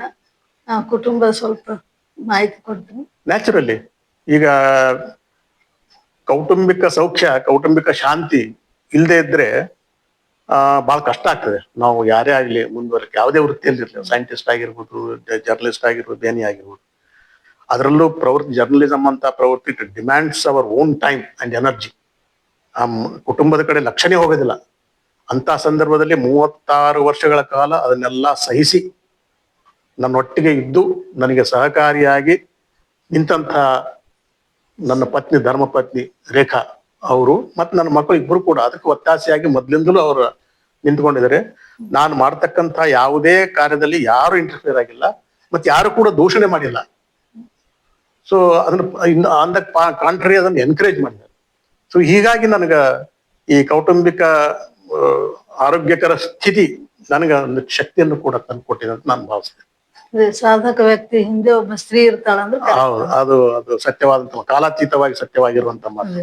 ಅಂದ್ರೆ ಇಂದಿನ ಡಿಜಿಟಲ್ ಯುಗದೊಳಗ ಪತ್ರಿಕೆಗಳ ಮಹತ್ವ ಕಳೆದುಕೊಳ್ತಾವ, ಪತ್ರಿಕೆ ಓದೋದು ಕಡಿಮೆ ಆಗ್ಯದ ಅಂತಾರ. ಇದಕ್ ನಿಮ್ಮ ವಿಚಾರ ಏನು? ಕಡಿಮೆ ಆಗಿದೆನಾ ಅಥವಾ ಮಹತ್ವ ಕಳೆದುಕೊಳ್ತಾವ? ಅದು ನಿಜ. ಪತ್ರಿಕೆಗಳು ಮೊದಲಿನಾಗೆ ಜನ ಓದ್ತಾ ಇಲ್ಲ. ಮತ್ತೆ ಪತ್ರಿಕೆಗಳು ಬಹಳ ಸುಲಭವಾಗಿ, ಜ್ಞಾನದ ಬಾಗಿಲುಗಳಂತೆ ಪತ್ರಿಕೆಗಳು ಬಹಳ ಸುಲಭವಾಗಿ ಸಿಗ್ತವೆ. ಆಮೇಲೆ ಬಹಳ ಕಡಿಮೆ ವೆಚ್ಚದಲ್ಲಿ ಸಿಗುವಂಥದ್ದು. ಒಂದು 5 ರೂಪಾಯಿ ಕೊಟ್ರೆ ನಿಮ್ಗೆ ಎಂತ ಒಂದು ಪತ್ರಿಕೆ ಸಿಗ್ತದೆ. ಇಂಗ್ಲಿಷ್ ಪತ್ರಿಕೆ ಸಿಗ್ತದೆ, ಕನ್ನಡ ಪತ್ರಿಕೆ ಸಿಗ್ತದೆ. ಅದರಲ್ಲಿ ವಿಷಯ ಸಮೃದ್ಧಿ ಏನಿರ್ತದೆ, ಅದರಲ್ಲಿ ಎಡಿಟೋರಿಯಲ್ ಪೇಜ್ಗಳಲ್ಲಿ ಎಷ್ಟೊಂದು ವಿಷಯ ನಿಮ್ಗೆ ಗೊತ್ತಾಗ್ತದೆ. ಈಗ IAS IPS ಮಾಡಿದ್ರೆಲ್ಲ ಪ್ರಧಾನವಾಗಿ ಪತ್ರಿಕೆಗಳನ್ನೇ ಓದ್ತಾರೆ. KS ಮಾಡೋರೆಲ್ಲ ಬೇರೆ ಯಾವುದು ಸೋಷಿಯಲ್ ಮೀಡಿಯಾಕ್ಕೆ ಅವ್ರು ಮಾರು ಹೋಗೋದಿಲ್ಲ. ಆ ನ್ಯಾಷನಲ್ ಪೇಪರ್ಸ್ ಇಂಗ್ಲಿಷ್ ನಲ್ಲಿ ಮುಖ್ಯವಾಗಿ ಅದರಲ್ಲಿ ಬರ್ತಿರ್ತಕ್ಕಂಥ ಎಡಿಟೋರಿಯಲ್, ಎಡಿಟ್ ಪೇಜ್ ನಲ್ಲಿ ಬರ್ತಿರ್ತಕ್ಕಂಥ ಆರ್ಟಿಕಲ್ ಅಲ್ಲೂ ಅದರಲ್ಲಿ ಏನೇನೇನು ಮಾಹಿತಿ ಇರ್ತದೆ, ಏನೇನು ಅದನ್ನೆಲ್ಲ ಓದಿನೇ ಅವರು ಪ್ರಿಪೇರ್ ಆಗ್ತಾರೆ. ಸೊ ಹೀಗೆ ಪತ್ರಿಕೆಗಳ ಮಹತ್ವ ಎಲ್ಲಾ ಕಾಲಕ್ಕೂ ಇರುವಂತಹದ್ದು. ಬಟ್ ಸದ್ಯದ ಪರಿಸ್ಥಿತಿಯಲ್ಲಿ ಸ್ವಲ್ಪ ಕಡಿಮೆ ಆಗಿದೆ, ಓದುಗರ ಸಂಖ್ಯೆ ಕಡಿಮೆ ಆಗಿದೆ.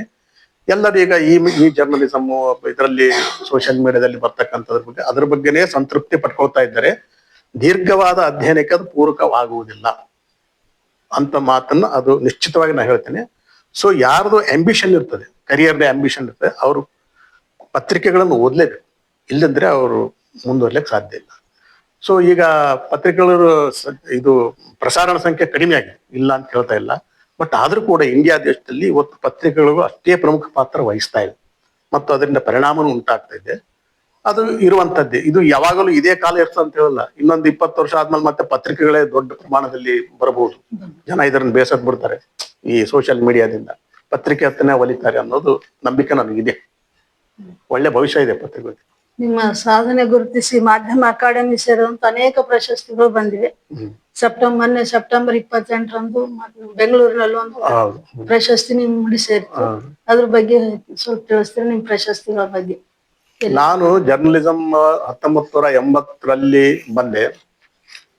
2001ರವರೆಗೆ ನನ್ಗೆ ಯಾವ ಪ್ರಶಸ್ತಿ ಬಂದಿಲ್ಲ.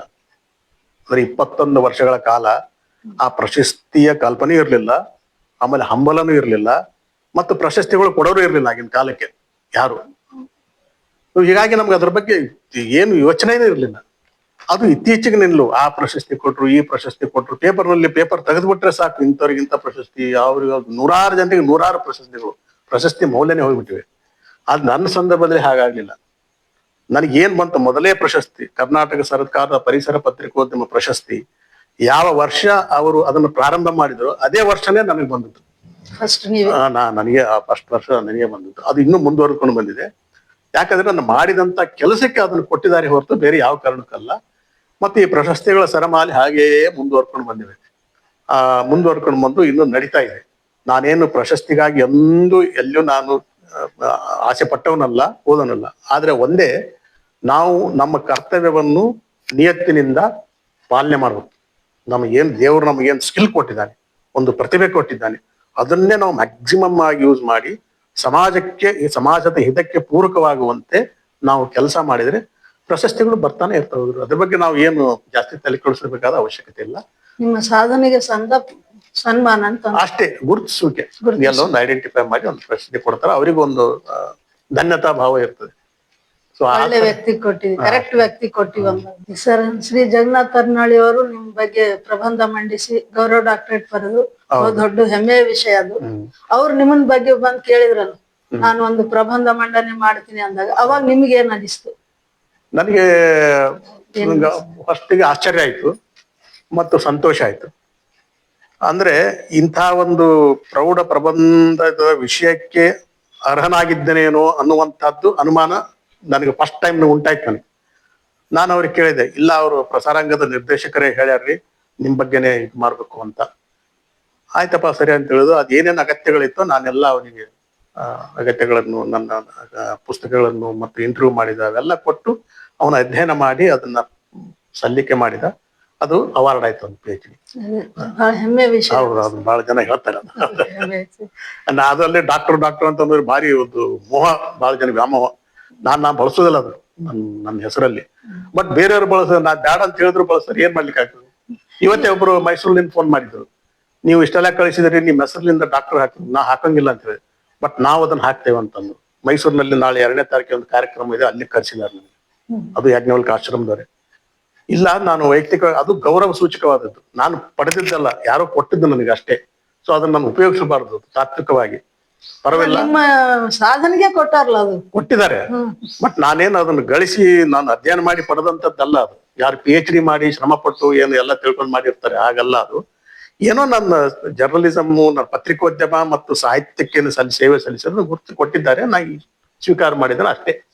ಇಲ್ಲ, ಜನ ಬಿಡ್ತಾ ಇಲ್ಲ, ಅದನ್ನ ಹಾಕ್ತಾರೆ. ಅದು ನಮ್ಮಂತವ್ರಿಗೆ ಹೆಮ್ಮೆ ವಿಷಯ ಅನಿಸ್ತದೆ, ಡಾಕ್ಟರ್ ಅಂತ ಸೇರಿಸ್ಬೇಕ ಅನ್ನೋದು. ಇಂದಿನ ಮಾನವ ಜನ್ಮ ದೊಡ್ಡದಂತ ದಾಸರು ಹೇಳ್ಯಾರ. ಆದ್ರೆ ಇಂದಿನ ಯುವ ಪೀಳಿಗೆ ಸಹನೆ ಇಲ್ಲ, ತಾಳ್ಮೆ ಇಲ್ಲ, ಏನೂ ಇಲ್ಲ. ಅಂತ ಯುವ ಪೀಳಿಗೆಗೆ ಏನ್ ಕಿವಿ ಮಾತು ಹೇಳ್ತಾರೆ? ಈಗ ಏನಾಗ್ಬಿಟ್ಟಿದೆ ಅಂತಾರೆ, ಈಗಿನ ಸಂದರ್ಭದ ಯುವಕರು ಅವರು ಬೌದ್ಧಿಕವಾಗಿ ಮತ್ತು ಸಾಂಸ್ಕೃತಿಕವಾಗಿ ಒಂದು ಅನಾಥ ಪ್ರಜ್ಞೆಯನ್ನು ಬೆಳೆಸ್ಕೊಳ್ತಾ ಇದ್ದಾರೆ. ನಾನು ನೋಡ್ತಾ ಇದ್ದೇನೆ. ಯಾಕಂತಂದ್ರೆ ಕುಟುಂಬಗಳು ಕ್ಷೀಣವಾಗ್ತಾ ಇದೆ. ಒಡೆದು ಬಹಳ ಚಿಕ್ಕ ಕುಟುಂಬಗಳಾಗ್ತವೆ. ತಂದೆ, ತಾಯಿ, ಮಗ ಅಥವಾ ಮಗಳು, 3 ಜನ ಒಂದು ಕುಟುಂಬ. ಅಜ್ಜ, ಅಜ್ಜಿ, ದೊಡ್ಡಪ್ಪ, ದೊಡ್ಡಮ್ಮ, ಕಾಕ, ಕಕ್ಕಿ, ಇವರೆಲ್ಲರೂ ಹೊರಟೋಗ್ಬಿಟ್ಟಿದ್ದಾರೆ. ಸಂಬಂಧಗಳು ಏನಿಲ್ಲ, ಈಗ ಎಲ್ಲ ಉಳ್ಕೊಂಡಿಲ್ಲ. ಆಮೇಲೆ ಇರುವಂತ ಮಕ್ಕಳು ಕೂಡ ಬರೀ ಯಾವಾಗಲೂ ಅಧ್ಯಯನ, ಪಾಠ ಬರೆಯೋದು, ಟೆಸ್ಟ್ ಅಟೆಂಡ್ ಮಾಡೋದು, ಎಕ್ಸಾಮ್ ಅಟೆಂಡ್ ಮಾಡೋದು, ಟ್ಯೂಷನ್, ಯಾವುದಕ್ಕೂ ಅವರು ಲಕ್ಷ್ಯ ಕೊಡ್ತಾ ಇಲ್ಲ. ಇದು ಯಾಕೆ ಹಿಂಗಾಗಿದೆ ಅಂತಂದ್ರೆ, ಕುಟುಂಬಗಳ ಕ್ಷೀಣವಾಗಿರೋದು ಒಂದು, ಆಮೇಲೆ ತಂದೆ ತಾಯಿಗಳ ಏನು ಕರ್ತವ್ಯ ಇದೆ ಅದು ನಿರ್ವಹಣೆ ಆಗ್ತಾ ಇಲ್ಲ. ಇದು 2ನೇದ್ದು. 3ನೇದ್ದು, ಶಾಲೆಗಳಲ್ಲಿ ಗುರುಗಳಾದರೂ ಅವರಿಗೆ ಸರಿಯಾಗಿ ಮಾರ್ಗದರ್ಶನ ಮಾಡ್ತಾ ಇಲ್ಲ. ಸಮಾಜದಲ್ಲಿ ಏನು ಪರಿಸರ ಏನಿದೆ ಅದಕ್ಕೆ ಪೂರಕವಾಗಿಲ್ಲ. ಹೀಗೆ ಸ್ಥಿತಿ ಇರುವಾಗ ನಾವು ಮಕ್ಕಳನ್ನ ಬೈಯೋದ್ರಲ್ಲಿ ಅರ್ಥವೇ ಇಲ್ಲ. ಸೊ ನಾವು ಬೈಬೇಕಾಗಿದ್ದು ಮಕ್ಕಳ ತಂದೆ ತಾಯಿಗಳಿಗೆ ಬೈಬೇಕು, ಮಕ್ಕಳ ಶಿಕ್ಷಕರಿಗೆ ಬೈಬೇಕು, ಮತ್ತು ಈ ಸಮಾಜಕ್ಕೆ ಬೈಬೇಕು. ಇದು ಎಲ್ಲಿವರೆಗೆ ಸುಧಾರಿಸಿದಲ್ವೋ ನಮ್ಮ ಮಕ್ಕಳು ಆಸಕ್ತಿ ಬೆಳೆಸ್ಕೊಳ್ಳಕ್ಕೆ ಸಾಧ್ಯತೆ ಇಲ್ಲ. ಈಗ ನಾವು ಏನ್ ಮಾಡ್ತೀವಿ, ಪ್ರವಚನಕ್ಕೆ ಯಾವುದೋ ಒಂದು ಹುಡುಗ, ಒಂದು ಹೈಸ್ಕೂಲ್ ಹುಡುಗ, ನಾನು ಪ್ರವಚನಕ್ಕೆ ಹೋಗ್ತೀನಿ ಅಂತಂದ್ರೆ ನಾವೇ ಬೈದ್ ಬಿಡ್ತೀವಿ. ಮುದುಕಾಗಿದೆ ಪ್ರವಚನಕ್ಕೆ ಯಾಕೆ ಹೋಗ್ತೀವಿ, ಸುಮ್ಮನೆ ಮನೆಗೆ ಬಿದ್ದರು ಓದ್ಕತ್ ಬರ್ಕತ್ತ. ಇದೇನು? ಮತ್ತೆ ಪ್ರವಚನ, ಆಧ್ಯಾತ್ಮ, ಧರ್ಮ, ನಮ್ಮ ಸಂಸ್ಕೃತಿ ಅಂದ್ರೆ ಬರೀ ವಯಸ್ಸಾದರಿಗೆ.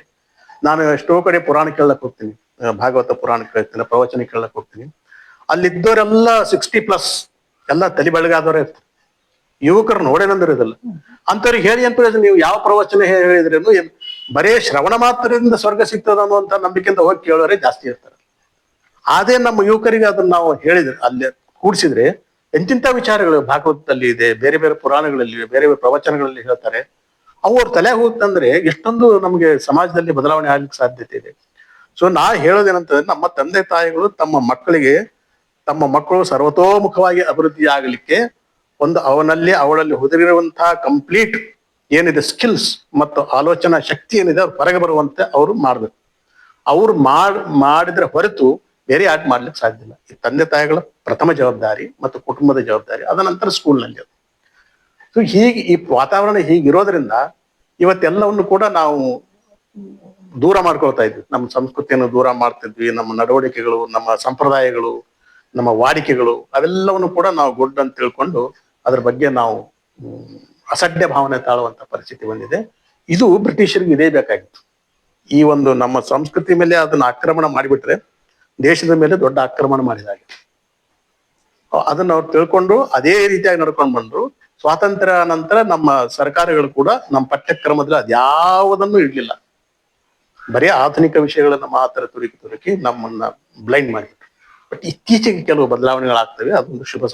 ಕೊನೆಯದಾಗಿ ಪತ್ರಿಕಾ ರಂಗಕ್ಕೆ ಬರ್ಬೇಕೆನ್ನುವ ಯುವ ಪೀಳಿಗೆಗೆ ನಿಮ್ಮ ವಿಚಾರಗಳನ್ನು ಕಿವಿ ಮಾತು. ಪತ್ರಿಕಾ ರಂಗಕ್ಕೆ ಬರ್ಬೇಕಾದವರು ನಾನ್ ಪದೇ ಪದೇ ಹೇಳ್ತಾ ಇದ್ದೇನೆ, ಏನು ಅಂತಂದ್ರೆ, ಈ ಆರ್ಟಿಸ್ಟ್ ಇರ್ತಾರಲ್ಲ, ಕಲಾವಿದರು, artist are born not made. ಕಲಾವಿದರು ಜನ್ಮತಃ ಕಲಾವಿದರಾಗಿರ್ತಾರೆ. ಬೇರೆಯವ್ರು ನೀವು ಏನೇ ಹೇಳಿದ್ರು, ಏನೇ ಟ್ರೈನಿಂಗ್ ಕೊಟ್ಟರು ಅವ್ರನ್ನ ಒಂದು ಏನಾದ್ರೂ ಇಳಿಸ್ಲಕ್ ಸಾಧ್ಯನೇ ಇಲ್ಲ. ಆದ್ರೆ ಯಾವುದೇ ಟ್ರೈನಿಂಗ್ ಇಲ್ದೇನೆ, ಏನು ಹೇಳ್ದೇನೆ ಅತ್ಯುತ್ತಮವಾದಂತ ಚಿತ್ರವನ್ನು ಇಳಿಸ್ತದೆ. ಅದಕ್ಕಂದ್ರದ್ದು ಬಾರ್ನ್ ಟ್ರೈಟ್ ಅದು. ಹಾಗೆ ಅದನ್ನ ಸ್ವಲ್ಪ ಮಟ್ಟಿಗೆ ನಾನು ಜರ್ನಲಿಸಮ್ಗೆ ಅನ್ವಯಿಸ್ತೀನಿ. So by and large journalist is born, it cannot be made ಅನ್ನುವಂಥದ್ದು. ಬಟ್ ಈಗ ಏನಾಗಿದೆ, ಅದು ನಮ್ಮ ಕಲ್ಪನೆಗಳೇ ಬೇರೆ ಆಗ್ಬಿಟ್ರು. ಈ ಯಾರು ಕೂಡ ಜರ್ನಲಿಸ್ಟ್ ಆಗ್ಬಹುದು ಅನ್ನುವಂಥದ್ದು ಒಂದು ಚಿತ್ರಣ ಇಲ್ಲಿದೆ. ಆ ಕಾರಣದಿಂದಾಗಿ ಮೊದಲ ಒಂದು ಕಾಲಕ್ಕಿತ್ತು, ಒಂದೇ ಜಾತಿಯವರು ಜಾಸ್ತಿ ಜನ ಬರ್ತಾ ಇದ್ರು ಈ ಪ್ರೊಫೆಷನ್ಗೆ, ಮೇಲ್ಜಾತಿಯವರು. ಅದು ಒಂದು ದೊಡ್ಡ ಕೊರತೆ ಅಂತ ಅನ್ಬಹುದೇನೋ ಆಗಿನ ಕಾಲಕ್ಕೆ, ಅದು ಇತ್ತು. ಬಟ್ ಈಗ ಒಳ್ಳೆ ಬೆಳವಣಿಗೆ ಅಂತಂದ್ರೆ ಎಲ್ಲರೂ ಬರ್ತಾ ಇದ್ದಾರೆ. ಬಟ್ ಕೆಟ್ಟ ಬೆಳವಣಿಗೆ ಅಂತಂದ್ರೆ ಒಳ್ಳೆ ಜನ ಬಹಳ ಕಡಿಮೆ ಬರ್ತಾ ಇದ್ದಾರೆ. ಅದು ದೊಡ್ಡ ಆತಂಕ ನಮ್ಮ ಪತ್ರಿಕೋದ್ಯಮಕ್ಕೆ. ಸೊ ಇದೊಂದು ಸೇವಾ ಮನೋಭಾವ ಇಟ್ಟುಕೊಂಡೇ ಬರ್ಬೇಕು. ಮೂಲಭೂತ ಆಕಾಂಕ್ಷೆ ಇರೋದು ಸೇವಾ. ಇದು ನಾನು ಜರ್ನಲಿಸಮ್ ಬಂದಾಗ ಅದೇ. ಸೊ ಅದು ಹೋಗ್ಬಿಟ್ಟಿದೆ. ಅದು ಹೋಗಿ ಇದು ದುಡ್ಡು ಮಾಡುವಂತ ಒಂದು ಪ್ರವೃತ್ತಿ, ಒಂದು ಪ್ರವೃತ್ತಿ ಮತ್ತು ಪ್ರವೃತ್ತಿ ಎರಡು ಆಗಿರೋದ್ರಿಂದ ಇವತ್ತ ಇದು ವ್ಯಾಲ್ಯೂಸ್ ಏನಿರ್ತವೆ ಅವು ಡಿವ್ಯಾಲ್ಯೂ ಆಗ್ತವೆ, ಗೌಣವಾಗ್ತವೆ. ಸೊ ಇದೊಂದು ವೃತ್ತಿ ಘನತೆ, ವೃತ್ತಿ ಗೌರವ ಕಡಿಮೆ ಆಗ್ತಾ ಇದೆ. ಇದು ಸಮಾಜಕ್ಕೆ ಒಂದು ದೊಡ್ಡ ಆಘಾತಕಾರಿಯಾದಂತಹ ಬೆಳವಣಿಗೆ ಆಗ್ತಾ ಇದೆ. ಸೊ ಇವತ್ತು ಇಡೀ ಪತ್ರಿಕೋದ್ಯಮ ಏನಿದೆ ಅದು ಆತ್ಮಸಾಕ್ಷಿಯಾಗಿ, ನಮ್ಮ ಸಮಷ್ಟಿಯ ಸಾಕ್ಷಿಯಾಗಿ ಅದು ಬೆಳಿಬೇಕು.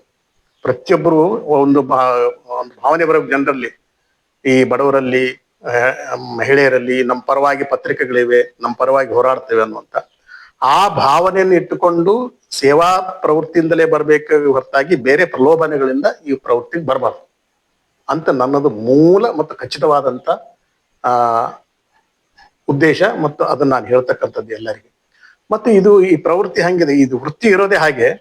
It demand so many things. ನಿಮ್ಮ ಎನರ್ಜಿ ಬೇಡ್ತದೆ, ನಿಮ್ಮ ಟೈಮ್ ಬೇಡ್ತದೆ, ನಿಮ್ಮ ಕೌಟುಂಬಿಕ ಸೌಖ್ಯ ನೀವು ತ್ಯಾಗ ಮಾಡ್ಬೇಕಾಗ್ತದೆ. ಇವೆಲ್ಲವನ್ನು ಮಾಡ್ಲಿಕ್ಕೆ ನೀವು ತಯಾರಿದ್ರೆ ಮಾತ್ರ ಇದಕ್ಕೆ ಬರ್ಬೇಕು. ಇಲ್ಲ ನೀವು ಒಂದೇ ಕ್ಲರಿಕಲ್ ಜಾಬ್ ತರ ಮಾಡ್ತೀವಿ, ಕಟ್ ಅಂಡ್ ಪೇಸ್ಟ್ ಮಾಡ್ತೀವಿ, ಯಾರೋ ಏನೋ ಬರ್ಕೊಟ್ಟಿರ್ತಾರ ಅದನ್ನೇ ಹಾಕ್ತಿವಿ, ಅದನ್ನು ಸರಿಯಾಗಿ ಹಾಕಂಗಿಲ್ಲ.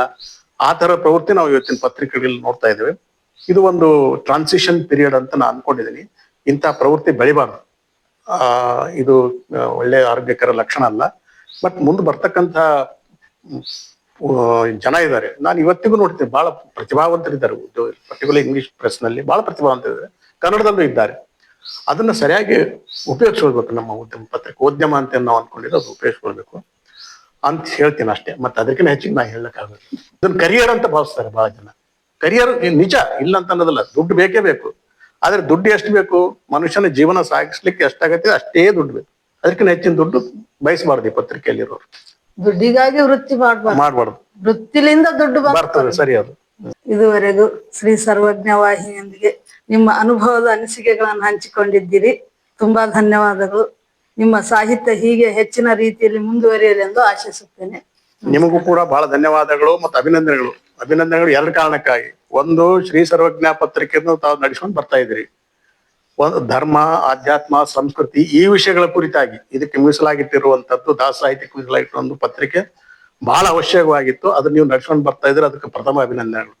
ಎರಡನೇದಾಗಿ, ಇವತ್ತಿನ ಕಾಲಮಾನಕ್ಕೆ ತಕ್ಕಂತೆ, ಅಗತ್ಯಕ್ಕೆ ತಕ್ಕಂತೆ ತಾವು ಸರ್ವಜ್ಞ ಯೂಟ್ಯೂಬ್ ಚಾನಲ್ ಏನ್ ಮಾಡಿದಿರಿ ಅದಕ್ಕೋಸ್ಕರ ನಿಮ್ಗೆ ಎರಡನೇ ಅಭಿನಂದನೆಗಳು. ಮೂರನೇದು, ನನ್ನನ್ನು ಸಂದರ್ಶನ ಮಾಡಿದ್ದಕ್ಕಾಗಿ ನಿಮಗೆ ಅನೇಕ ಧನ್ಯವಾದ.